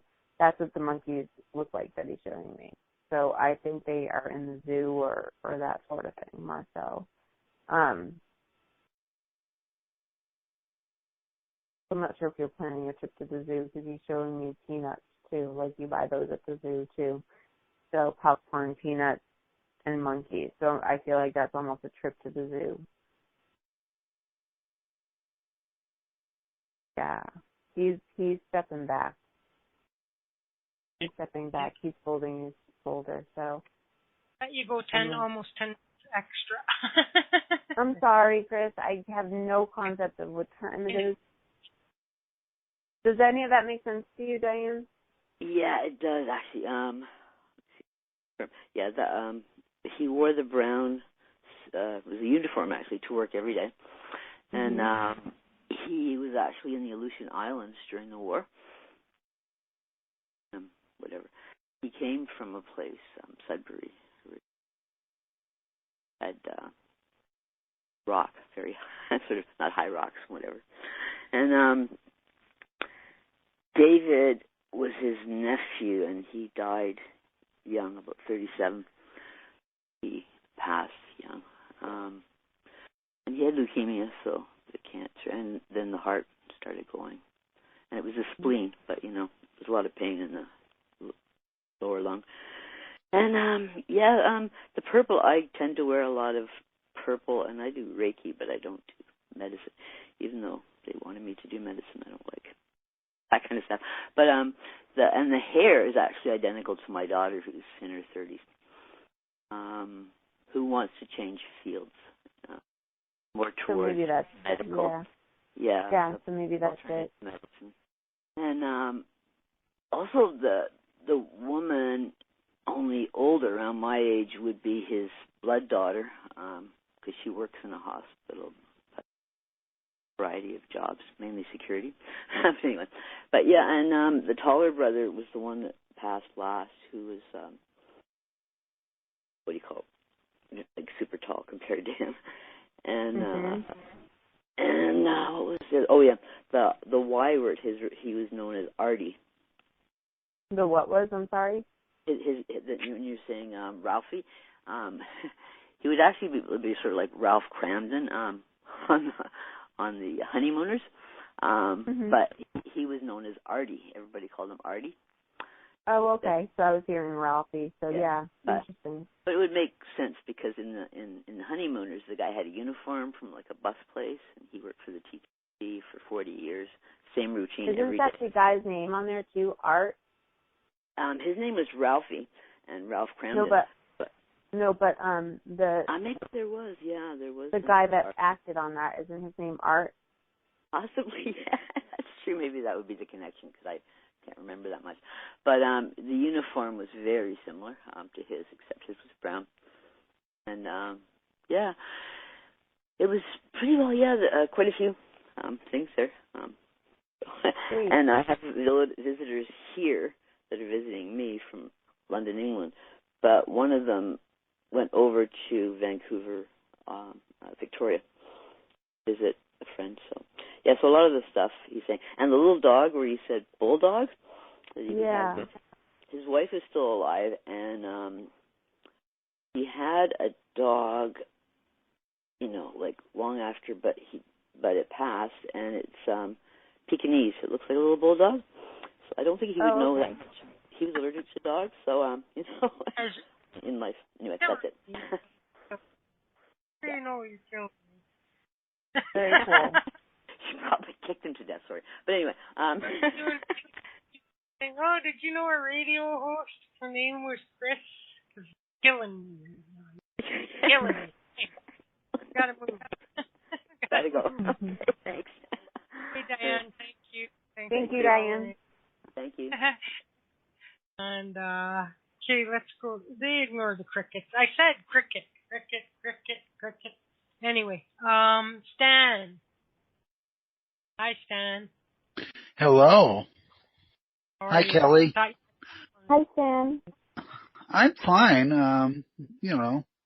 Today was a beautiful day here. So that's the way it is. Beautiful day in Pennsylvania. Good. So you must have weather kind of like ours, because it was probably perfect weather today. A little bit of crispness on the air, but it was sunny and blue skies. Right. Just a few clouds. It was fantastic. Okay, so let me see what I can get. Hold on one second. Okay.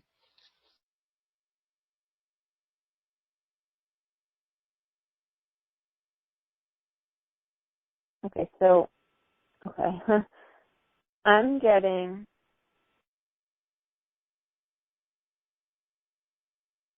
a female energy. This is I want to almost feel like a mother, grandmother type of energy. This woman is tall. I would say, okay, so she's reminding me of Vicki Lawrence from, the Carol Burnett show and Mama's Family. Like, she's reminding me of her, and I don't know why. So she's tall. She's got like strawberry blonde hair, shorter hair, and she's not a heavy woman, but I would say she's bigger boned. Would that make sense to you? A little, yeah. Okay, so I want to say that there's a pinkish tone to her skin, so almost like she's flushed a lot, or like she would flush easily. So if she was really warm, you would know it because her cheeks would be bright red. Would that make sense to you? It sounds a little bit like one of my relatives, yeah. Okay, so I'm going to see if I can pull that in a little bit more.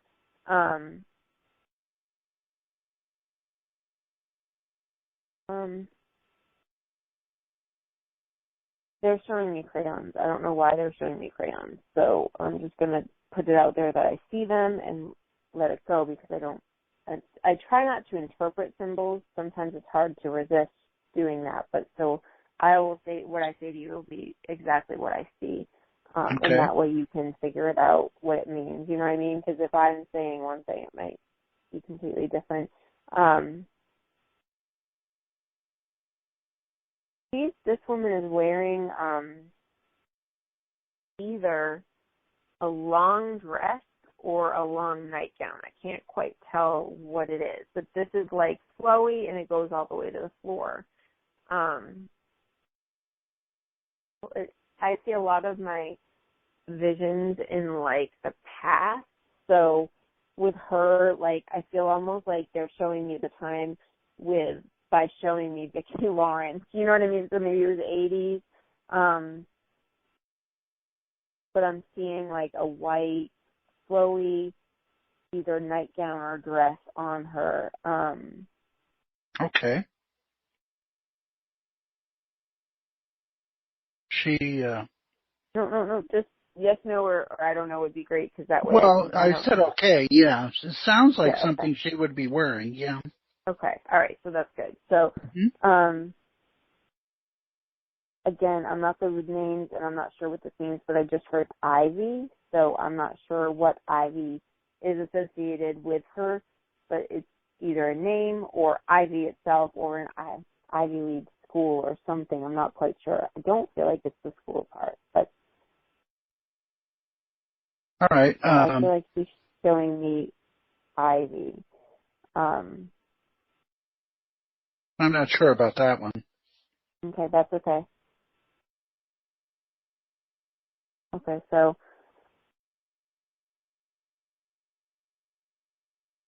she's also showing me a building with, and it's nighttime, but the lights that are on in the building are further up. I feel like she lived in this building, so I don't know that she lived in a house as opposed to maybe an apartment building or a condo. Would that make sense? Later in life, yeah. Okay, so she's showing me like, you know, like a building with lights on, which I believe is she's trying to show me that that's where she lived. Let me see if she'll give me how she passed.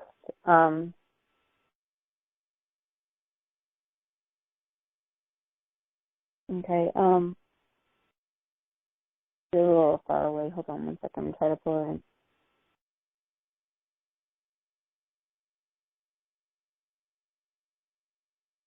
Okay, so I'm okay. Okay, so I'm feeling like her passing was not a super. It was not a super long illness. So it wasn't like she went to the doctors and they said, you have this, it's going to be progressive for 5 years. I feel like it was a quicker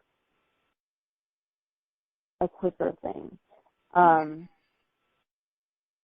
Yeah, that I can understand, yeah.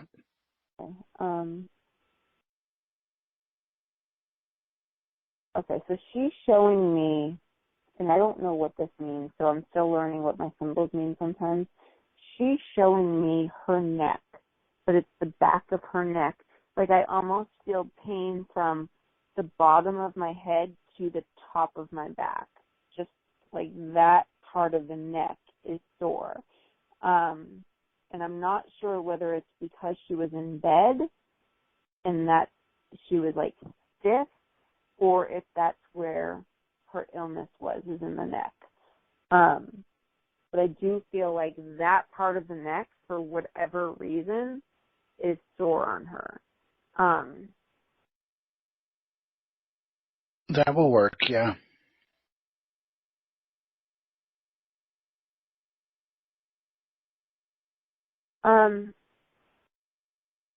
I feel like she couldn't really communicate very well towards the end, so like almost like her speech was off for some reason.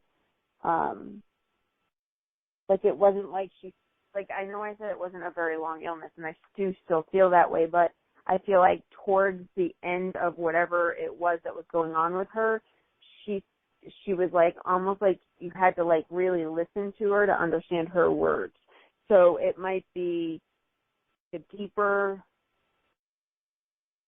kind of drawn out word. Does that make sense? Like she was having a hard time communicating towards the later part of whatever it was that was going on with her.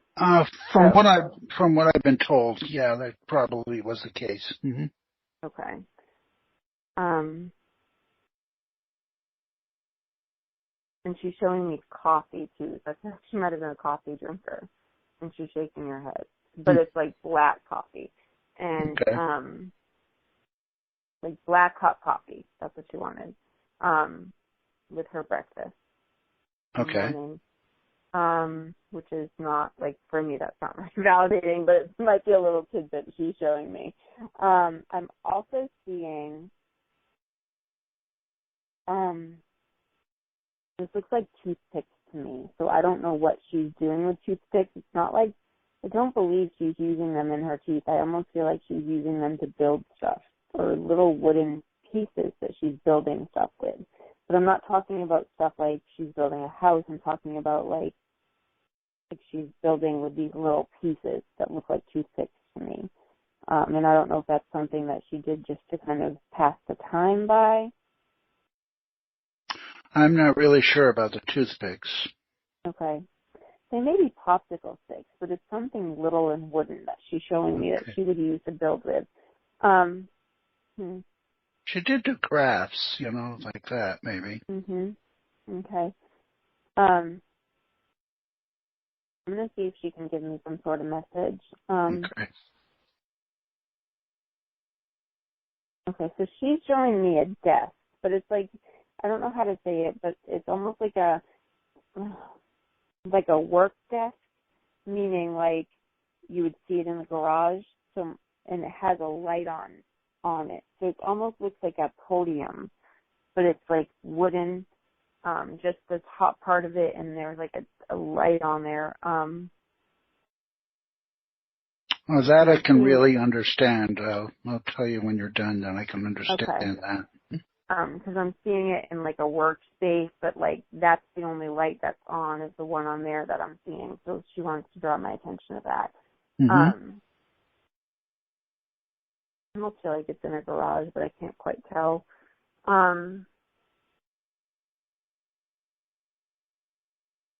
Okay. And she's showing me it's like nighttime outside, so it's almost like the sun has gone down, and it's like really dusk going into night is what she's showing me. Okay. When this is happening, the light on. And she's showing me the moon rising, so this is a long time. Does she have a message for me? My messages are pretty cryptic, so this is probably part of the message. So let me see. Oh, okay, great. Okay. Let me see what else she's saying.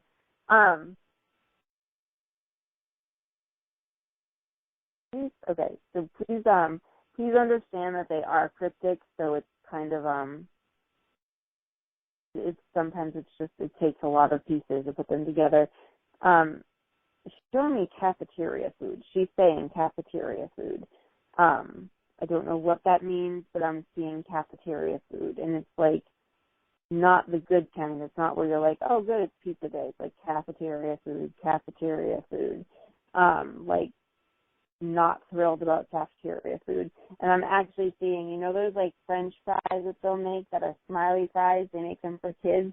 And she's showing me one of those, but it's not a smile, it's a frown. So it's like not good cafeteria food. And it's only one. It's literally like there's a frown on it. So I get it. Like that's not good. And then she's showing me like pudding desserts like you would see in a cafeteria. I almost want to say it's the hospital cafeteria, but I'm not quite sure. Sounds like it. Yes. Yeah. Sounds like so, yeah, because I'm seeing like tapioca pudding with that like dollop of like Cool Whip on top of it, and it just doesn't look very good. Okay.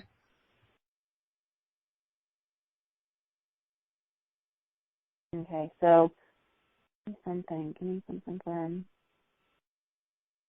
Okay. Do you want me to tell you a little bit about her? No. Give me 1 second. I want her to give me one more thing. Okay, great. Go on. Okay, so she's showing me someone with a pencil behind the ear. Like my grandfather would do that. So like I'm showing like a yellow pencil, like almost like, and I'm hearing the word grit. So it's like, get your hands dirty type of working, pencil behind the ear, like almost like you're in it and you don't really know what's going on around you type of thing. And I don't know if this is you. I don't know you, so I can't verify it's you or not, but that's what I'm seeing is a man with a yellow pencil behind the ear, and it's a yellow pencil with no eraser on it. And it's behind the ear, and I'm seeing like full attention on something, and everything else around it is like kind of like doesn't exist. Does that make sense? So it's like very much attention. Okay, that she's showing me what I can take that. I could probably take that. Mm-hmm. Okay, so she's kind of pulling back now, so I do have to kind of let her go. But does that feel right to you? That yeah, I think you described one of my aunts. It was my godmother. Her name was Bernice, and she did like to dress up, especially in long dresses like that. At the end of her life, she lived in a condo. She had a home earlier, but I know she was more in a condo setting later in her life after my uncle passed away, and she didn't. She lived with one of my cousins for a while, but then she moved into this condo. And the thing with her neck, she actually passed away from what they told me, something with her throat that she either choked on something or cut her inside of her mouth, something like that. It was kind of an odd passing, and it was right up in her neck. So you were very right. And she probably was trying to call for help, and she couldn't speak very loudly because of this. Oh, okay. Okay, you know when you said about the speech? Yeah. The toothpicks, I think from remembering about her, she liked to do the trays of hors d'oeuvres and stuff like that where you put the little toothpicks in. Whenever you went to her house, she would serve things on a plate on the kitchen table. There'd be toothpicks and things. And the desk with the little light, she was doing the readings in church. She was very much into church. And that's the little light you could see, and it looked like a, you know, how they talk up at the front of the church on one of those pedestals, and that probably it had the one little light there.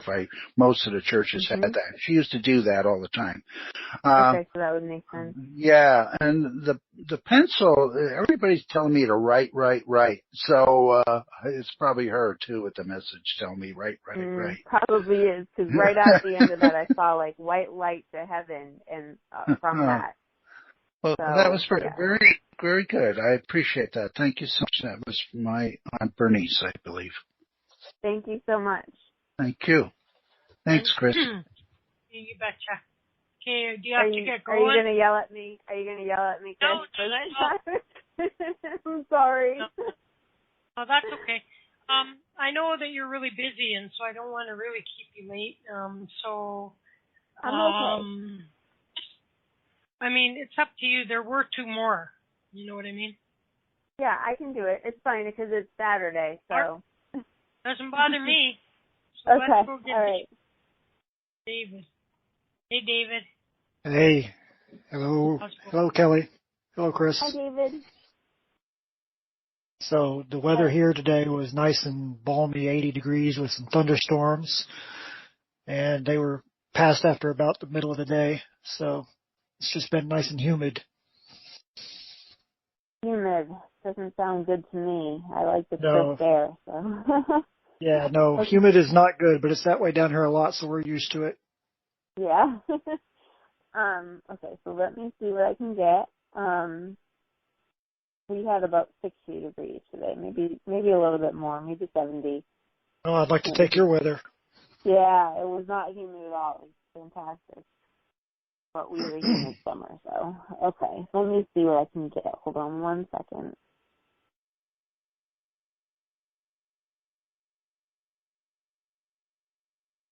Okay, so.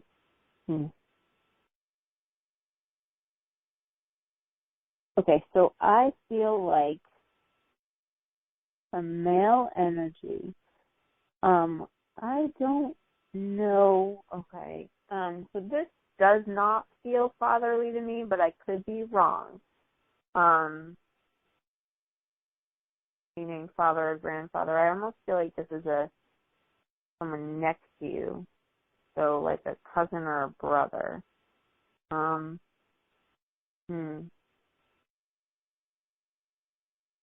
This male has dark hair.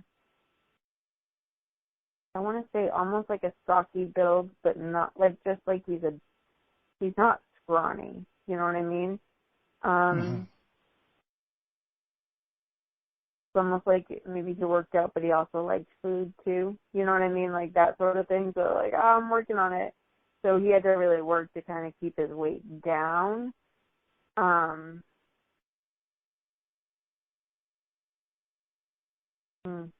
Okay, so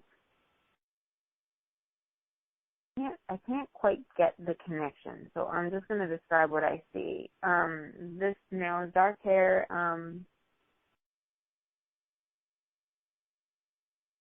And it looks like I don't want to say darker skin, but not fair skin. So I would say almost like if I went in the sun every day. You know what I mean? Like I'd have like a darker complexion type of thing, but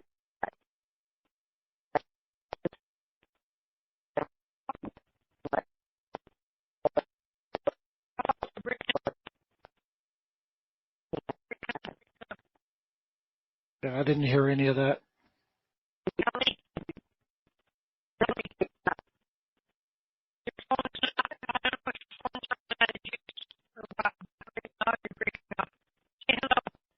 You're breaking up too, Chris.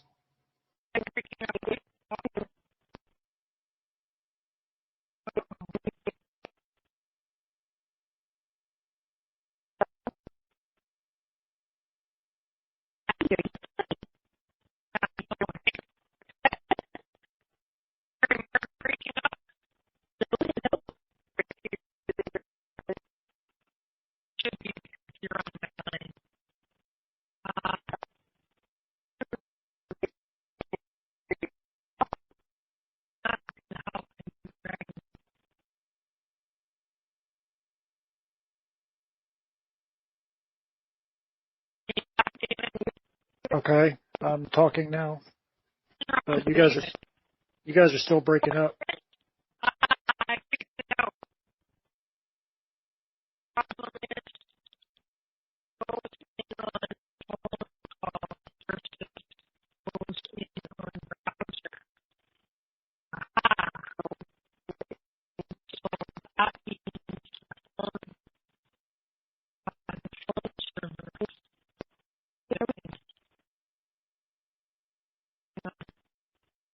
Okay.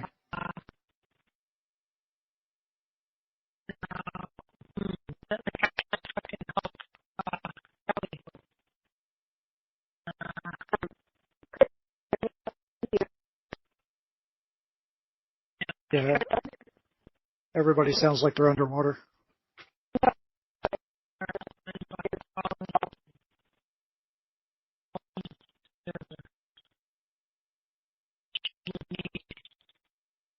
Browser. Like Now you're cleared up. You're cleaned up now. Okay. Okay, Kelly? yeah, can you hear me? Yeah, I can hear you now. Okay. Problem was that those of us that are dialed in to the telephone server, so the telephone server was having a hiccup, obviously. Okay. So whenever you must have heard, did you hear me all breaking up, Kelly? Yeah, I couldn't hear anything that you said. Right. So from that point forward is when you were also breaking up. You know what I mean? Okay. No, you either. But we could all hear David fine because he is in on the browser, not by phoning in. So it's a little phone server blipped on us. So I don't know if you can remember where you were at. David, do you remember where she was at?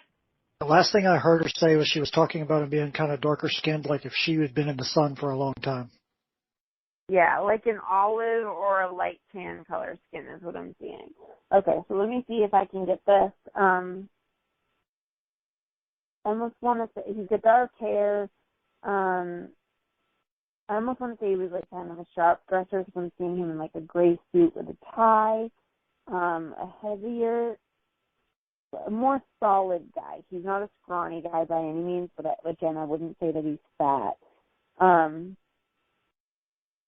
I don't feel like he's very tall, so I would say maybe like, I was going to say 5'8", but he's saying 5'9" or 5'10", so we'll, whatever that means. So between 5'8" and 5'10". I almost want to say this is an uncle or a cousin. Like, I don't feel like it's a direct dad connection. Does that make sense to you? Maybe. Okay. I want to say that there was a connection with like nice cars. So he really liked nice cars, meaning like maybe like would like pay attention to them or maybe even drove them sometimes. If there was like a connection with nice cars, like not like like a Hyundai accent, you know what I mean? But it's like Lamborghinis, and it might have like really liked that sort of stuff. And would try to like drive nice cars too, you know. If he could drive a Lamborghini, he would have. I don't know that he drove a Lamborghini though. Okay. He's showing me his feet. Now, I don't know why he's showing me his feet, but I feel like there was something to do with his feet that maybe you might know about. Like if there's something on his feet that is like, it's going to sound weird, but like abnormal or like telling that they're his feet. I almost want to say like a webbed toe or like a I don't know, like a scar or something on his feet. Does that make sense to you? Maybe again. Okay, so he's showing me his bare feet. So that's what he's showing me. Okay. I heard Mount Vesuvius. I don't know what Mount Vesuvius is, and I don't know where it is, but that's what he said to me, or that's what I heard. Again, I'm putting it out there because I heard it, and I don't know if it's connected to this at all. This male really liked to eat good food.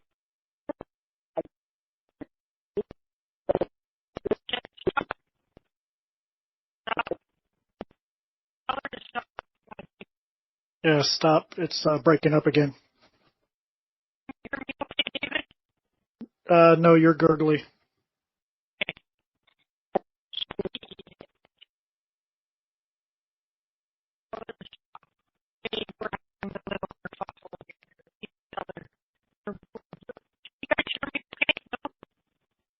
No. I hear like a little bit of what you're saying. I'm kind of piecing together what you're saying, but I don't hear you very well.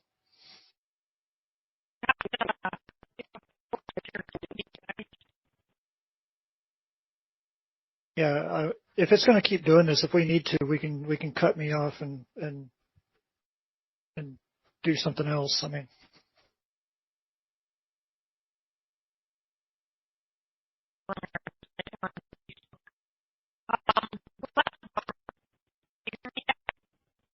no.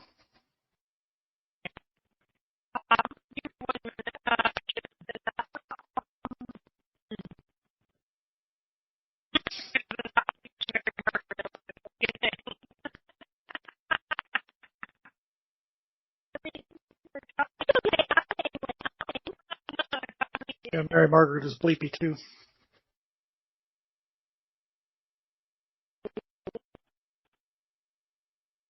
All right.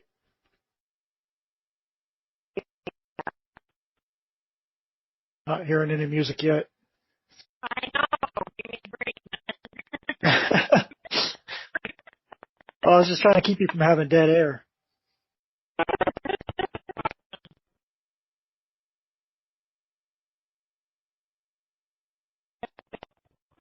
So, is there music yet? I don't hear it. I hear what sounds like static. Now a little bit of music.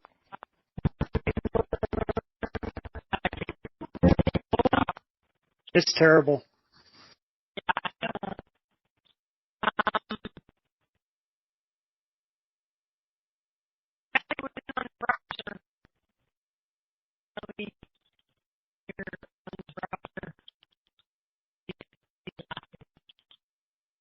Yeah, it's the Dragon Show now, huh? That's not a very good show.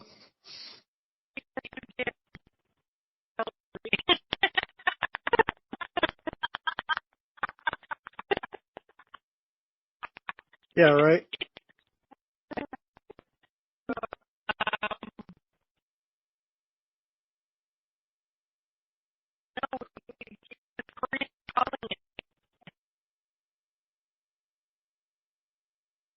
No, Corrine. Hey, Hey. do I sound okay? Yeah, you sound fine. Okay, so let me continue with Kelly's reading for you. No, I'm only kidding.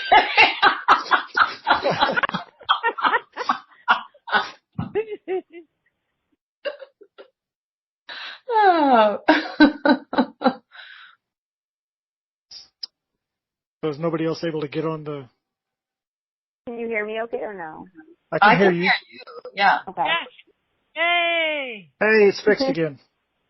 Let me just say, this problem, like, I don't know if you've ever joined in via the browser, Kelly, but you know what I mean? The people who are not having the problem with sound are just in the chat room and then activating their mics that way. And so we're hooped because the phone server is out, and that's the problem. So anyway, Corrine, I'm going to park you quick. Do you want to quickly try and finish with David, or have we broken it? Okay. I just want to say what I just, this male that I'm seeing, it sounds like he has expensive taste. So he likes expensive food, he likes expensive cars. I feel like he's got an affection for nice cars, for nice things. He's kind of like a high class type of guy, or he likes to think of himself as that. Shiny watch, nice suit, that sort of thing. Does this make sense to you at all, or no? No, but it's still possible it's somebody that's tied to me. Okay.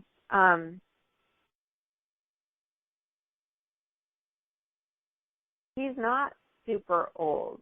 So I want to say he only appears to be maybe in his early 60s or 50s.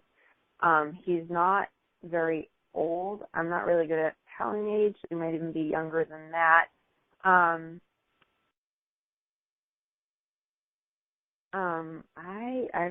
I don't know if he works in sales or he does something. He's almost like the kind of guy that's pretty smooth, or likes to think that he's smooth. Like, I want to say he works as a salesman or something to that effect. I'm not quite sure what he's selling. I almost want to say it's cars, but I really don't know. Okay. That makes a little bit more sense. You still there? There's a baby girl. There's a baby girl in his life, and or there was, and I want to say a little baby girl, and this little baby girl he adored. It could be a daughter or a granddaughter, but there was a baby girl in his life who he adored. It's almost like that could soften him. You know what I mean?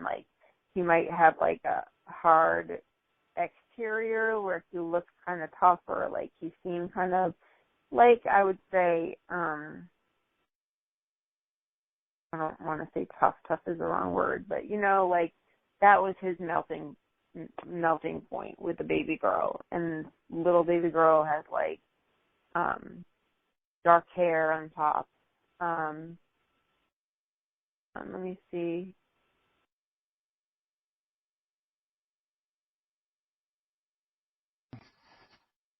Okay, so I'm seeing him in a white shiny car. I'm seeing him driving really, he's very showy. He's a showman. So things always look in place for him. His shoes were always shiny. He always was his hair. Shoot. It's going again.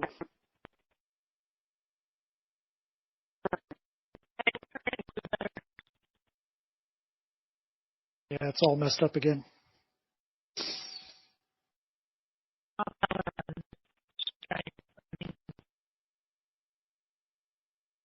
It's all my fault. You can blame it on me.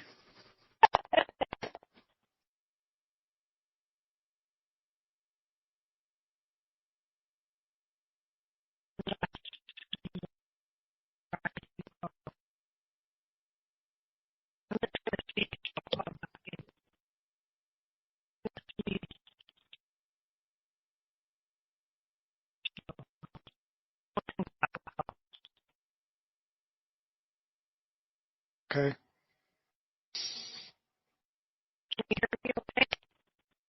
No, you're gurgly.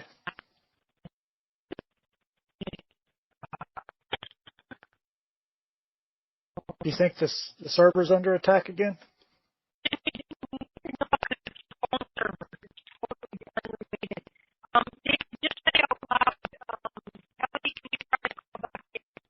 Say what out loud? Kelly, can you try to call back in?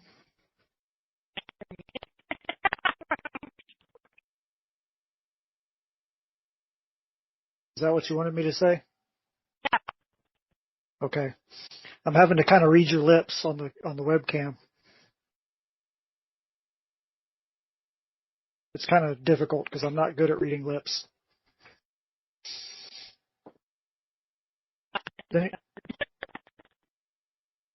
That I couldn't read. I read that one.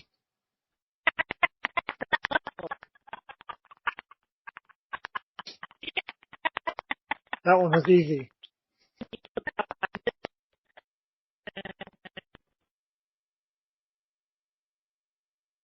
But it's too bad I can't play music for you. I'm certainly not going to sing. The hills are alive with the sound of music. Random Corrine jumping in singing. Okay.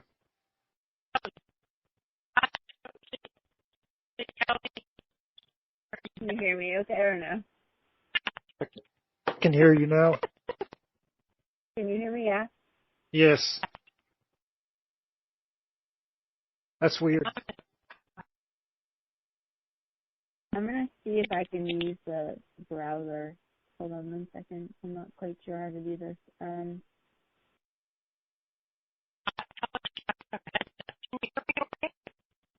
No.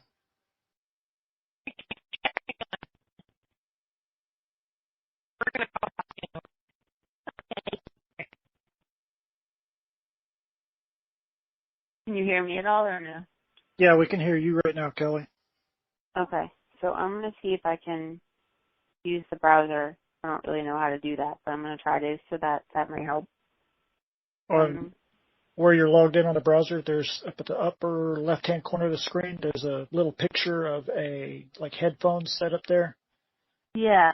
You see that? If you click on that and choose the microphone. Okay, yes. And then it'll come up with a little box asking you to test and see if you can hear yourself. Yes, I can. Okay. And then if you can hear yourself, just click OK, and you should be. Now you're muted, so you got to unmute it. How do I unmute it? I'm here. There's a little mute up at the top next to where you clicked on the little headphone thing. It looks like a microphone with a slash through it. You're all unmuted. There you go. You're unmuted. But okay, she was can you fine. hear me? Yeah. Yeah. Can you guys hear me? Yeah, I can hear you, Chris. Can you hear okay. Me too? So, Kelly, hang up your phone now. Okay, can you hear me on the speaker? I don't know. Hang on. Let me mute both your phones. Now speak, okay? Can you hear me? Yeah, you're a little quiet, but we can hear you. A little closer to your computer and we'll be laughing. And okay. I'll hang up on your phone calls, okay? Okay. Okay. There. I just hung up on her ass. I hung up on you first. Okay. I just need to plug in my computer because it's running your battery down. Yeah. Well, no, I didn't charge it last time I used it. That's nice and loud. Whatever you just did there was good. Okay. I think I just spoke louder. So the mail that I see is very into expensive things. He has expensive taste. He likes expensive food. He likes expensive cars. I feel like he might even sell cars. I'm not quite sure, but I do feel like there's something to that in the sense that he does have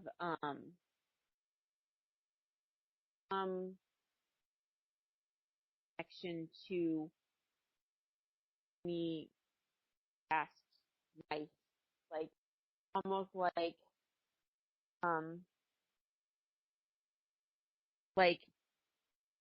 people would assume that you get status by these cars, if that makes sense. So like BMW, like cars that have status associated with loves that. He's kind of like, I want to say, very, very sharp dresser. So things would be in place for him for most of the time. So even if he always dressed cleanly. So it would, even if he was I'll say use the term like scrubbed out, it was more along the lines of like he still looked clean, neatly dressed, if that makes sense. Does that make sense to you for a male in your like how? Sorry, it's been kind of like broken up, so. It's okay. Yes and no. There's a couple that it could be, but I'm not sure. Let me see. He'll give me passing. He's saying good grief when I ask about the passing. Like, good grief, holy vey. Like, that type of thing. Like, are you kidding me? It's not something he wants to talk about. He was a man that didn't ever really want to be ill. He was never really very ill. He was kind of the guy that nothing really got him down until something got him down. Do you know what I'm saying? So, okay, like he's sounding kind of like angry that it happened, you know, like almost like, are you kidding me? I wasn't ready for this type of thing. However, I think he wasn't angry towards people, like he wasn't a mean guy, and it almost goes towards his like facade. Oh, everything's, you know, I can take it, I can handle it, but inside it was really like not good for him. I feel like he was ill, but I don't feel like he was ill for like 4 years. I feel like he was ill for like a year.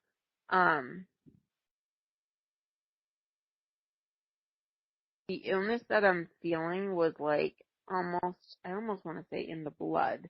Like it wasn't, he said his back hurt him too, so I don't really know what that is, but I'm feeling like something in the blood and like his back hurt him, and I feel like it radiated from there. So it wasn't just always his back, but it was almost like maybe in the bottom of his back, and then it would also make his upper back hurt him too. Does that make sense to you?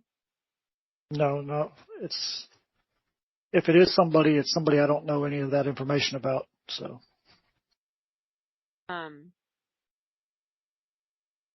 Get the part about the baby girl. Yeah, I heard you say that part. That part makes sense to you? That's the part where it stopped making any sense to me. Okay. Let me see if I can. It's been really connected, not connected, connected, not connected. So I want to see if I can kind of reel them in a little bit and see if there's a thing. You know what I mean? Yeah.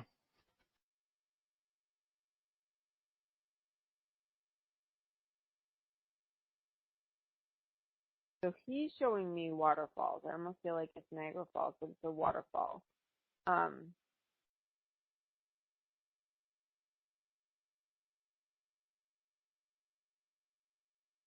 it's the top of the falls. Not seeing it from a straight on view. Like the land next to where the falls are. So it's not, you can't really see the fall, but there are, you know it's there. You can hear it, you can kind of see just the top of it. You're not really seeing them. I do not feel like he was a wilderness person, but this might be a place that was meaningful.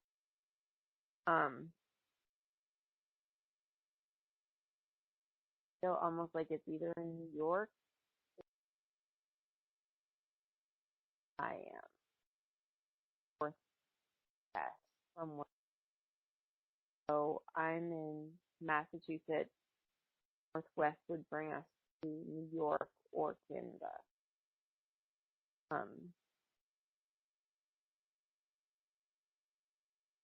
Style though.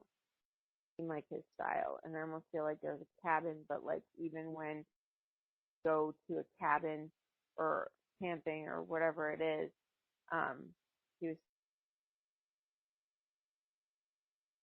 properly. Does any of this make sense to you? No, it's really not. Are we sure this doesn't belong to somebody else?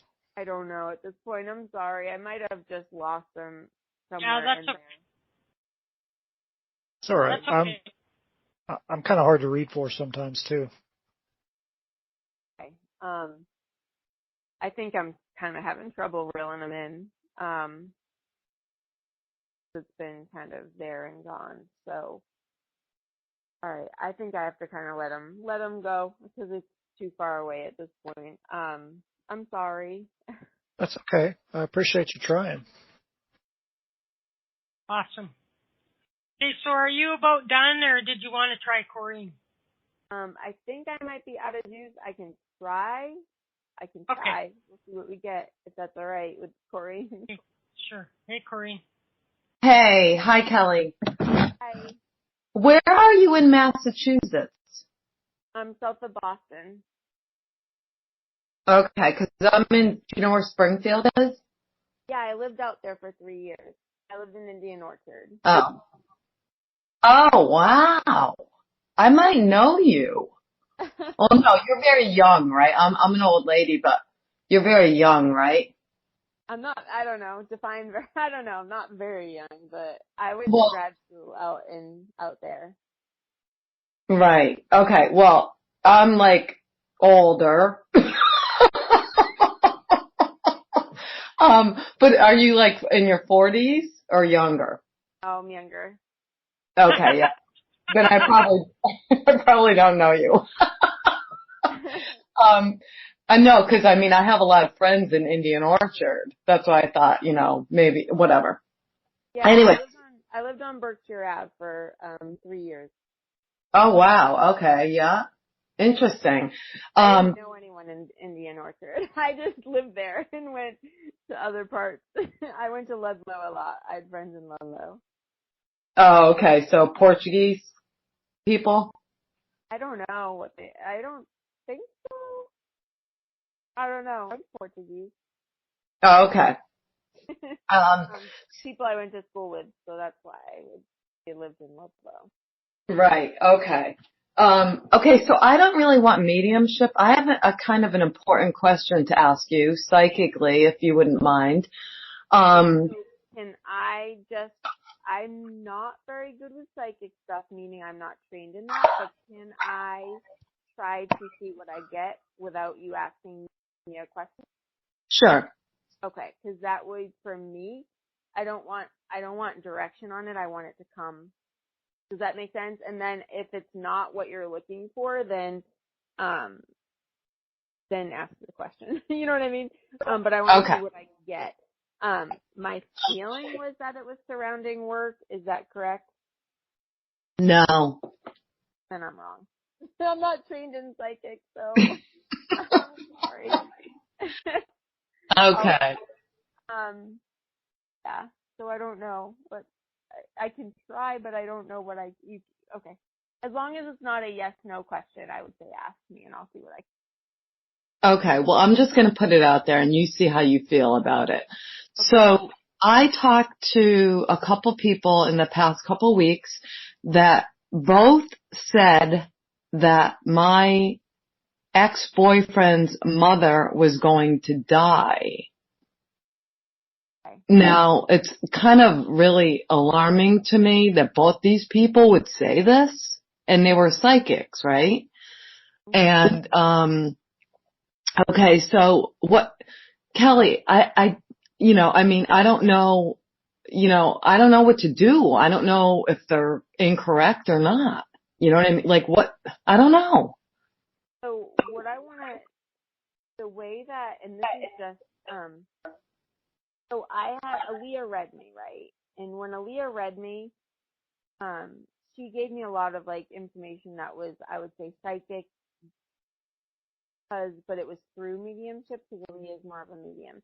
And when she read the stuff that she did, there was no, like, it was kind of like pulled out of left field, and it was so specifically accurate that there was nothing building up to it. And that's why when I do readings, I want people to answer like yes, no, or I don't know. And other than that, I don't really want any information. So when I do that sort of thing, like when I get information from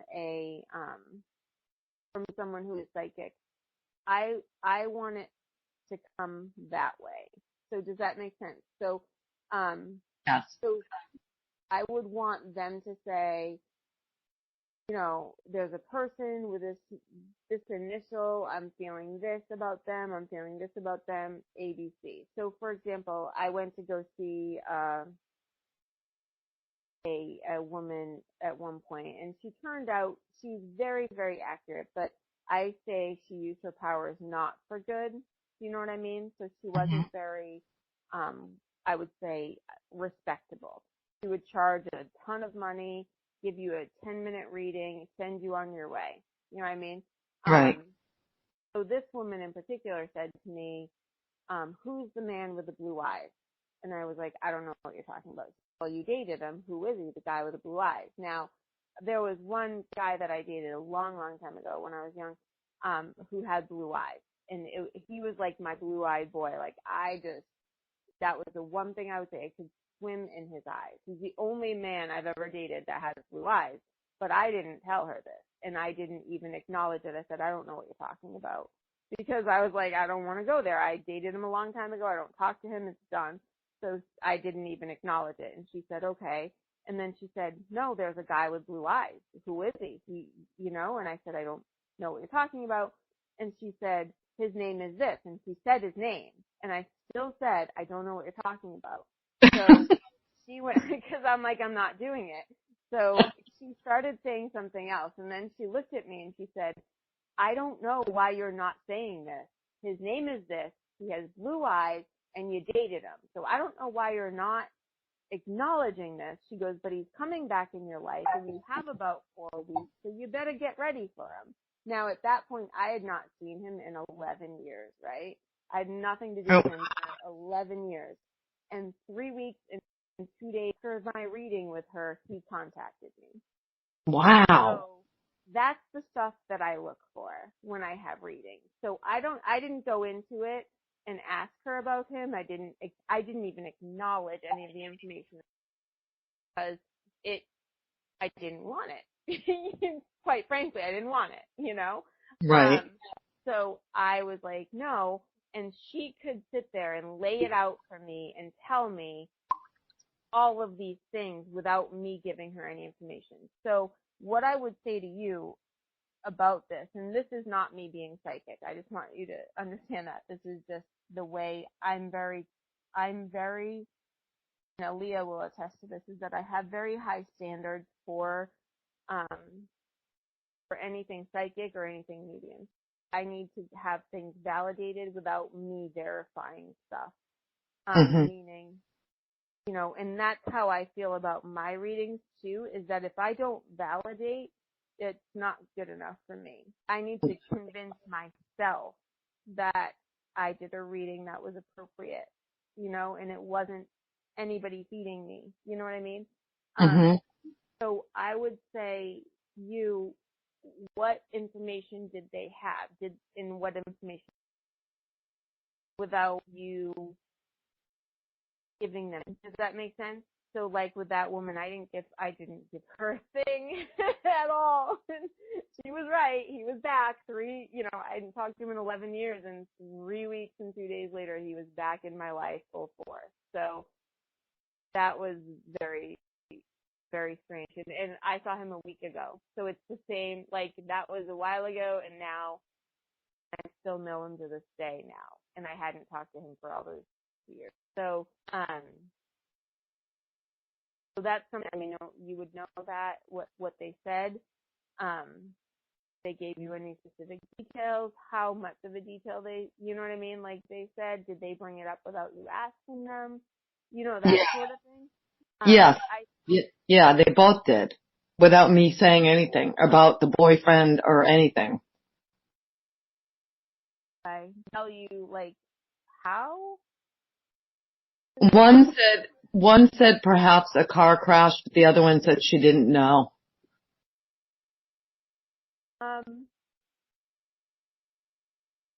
I mean, do you still talk? Family? Your boyfriend? No, I haven't talked to him in a couple of months, but I did try to reach out to the mother yesterday. I left a message on her phone, and we were very, very close, me and the mother. Okay. So, I mean, I that would be the right thing. I mean, I don't know what Right. to do. You know what I mean? Like, it would scare me, you know? Right. Did the mom get back to you or no? No, not yet. No, I called yesterday. She hasn't gotten back to me. So I was thinking, if she doesn't call me back, I can't really tell her about it. That would be wrong. But I don't know. I guess what I'm thinking is, like, if I can maybe talk to her and just see, I don't know, 'cause, I don't know how her health is. You know what I mean? So. It puts you in, like, a hard position, right? Like, where you don't really know what to do. And I guess, that person, whoever read for you, like, I don't know. Chris, what are your thoughts on that? Do you have, like... She took off, Kelly. Did Chris did? Yeah, that's okay. I feel like there's some sort of, like, a moral code, where you... Well, right. The first one that told me this, I wasn't having a reading with either of these gals. Oh, you weren't? No, we were just talking. You know what I mean? And so the first one offered it up. She said, who looks like this and who's about this age? And I said, that's my ex-boyfriend's mother, I think. And so she said what she said. And then the next woman, we were talking, and she said, someone around you is going to die. And I said, she goes, is someone sick around you? I said, well, my little sister's always sick. She goes, it's not your sister. She goes, it's somebody else. It's another female. And then she did some dowsing and figured out that it was my ex's mother. So, I mean, what can I do about it, right, Kelly? I can't do anything about it. But, yeah. So, and maybe they're both wrong, I hope. You know what I mean? Yeah. Chris, you're back, right? Mhm. What are your thoughts on if two psychics told her that her ex-boyfriend's mother is gonna die? Depends on who the psychics were, in my opinion. Yeah, that's what I said too. Well, they're both on your show. So who? I don't want to say. Will you message me? Will you message her that? Yeah, I will. Mhm. And then she can give you better let me ideas. know on Skype somewhere else privately in the chat room. I don't know anyone. The only one that I know on your show is Aaliyah. Yeah, it's not Aaliyah. Yeah. Yeah, so Aaliyah I don't think would even. No. But yeah. No, it's not Renee either. If Renee said it, I'd believe it like right away completely. But Renee didn't say it. No. I should ask her though. At the same time, my opinion is this. Like there's really nothing you can do about it, and it's so worried about it isn't gonna help, right? I don't know how. I guess if I knew who, even at that, if you're not comfortable, like mentioning it, then like you can always say, like, do you know the guy? Do you talk to the guy? No. What guy? The guy who's gonna die in a car accident. No, it's not a guy. Their ex-boyfriend's I thought mom. you said it was your boyfriend's father or something. Mother. It's mother. So do you talk to the mother? Yeah, no, I haven't talked to her in a little while, but we were very close. If you ever talk to her, the best you could do is say, hey, drive really carefully. You know what I mean? Be careful driving out there. The people are crazy. You know what I mean? Like, that's about all you can right. do. Like, I wouldn't let it, there's nothing you can do. No. I don't want you to call the ex-boyfriend and say, hey. No, I wouldn't do that. Oh my God, are you kidding me? I would get so railroaded with that. Yeah. I guess the question too is that if it was about you, what would you want to know? That's a good point, man. I'd say who told you, and and then I'd take it, like when people call me an idiot that I don't know, obviously they're wrong. No, I'm kidding. No, but I mean, but I mean, if it's, like if it was about you, would you want to know it? What would you know what I mean? Like maybe have her call the people and see what they say to her. You know what I mean? See, she's not into that, Kelly, at all. Not at all. No, the best that could happen is that, if you happen to be talking to her and then you just squeeze in, hey, be careful when you're driving or, whatever, or however, be careful, take care, whatever. Right. Whatever. But I don't really, I'm probably going to start to echo as soon as Mary Margaret talks again. Am I echoing? No? No. Okay. I'd have to, like, I would want to know, and I don't think anything is in the bag, right? If it's meant to be, it's going to be no matter whether they're told or not told. You know what I mean? Right. And secondly then is that, if someone knew that about me or was getting that idea about me, then I would take it as a warning to be careful when I drive. You know what I mean? And that's how that would be. Right. So, I mean, because you're not in a position to, really talk to her, privately. And I wouldn't even say what I was told, even if I was still with him and talking to her on a daily basis. I would never tell anyone that kind of news, except if I thought I knew a way they could avoid it. But I don't, Time you had your tires checked or the brakes checked or, you know what I mean, or something like that. That's stuff where you're like, there's that movie, and I know it's completely fictional, but there's a movie with Sandra Bullock called Premonition. She kept having this premonition of her husband dying, and she worked to like keep that from happening, and it ended up that everything that she had done to keep that from happening lended itself to it happening. You know what I mean? Mm-hmm. I don't really know what the right answer is. There's no right answer, Yeah,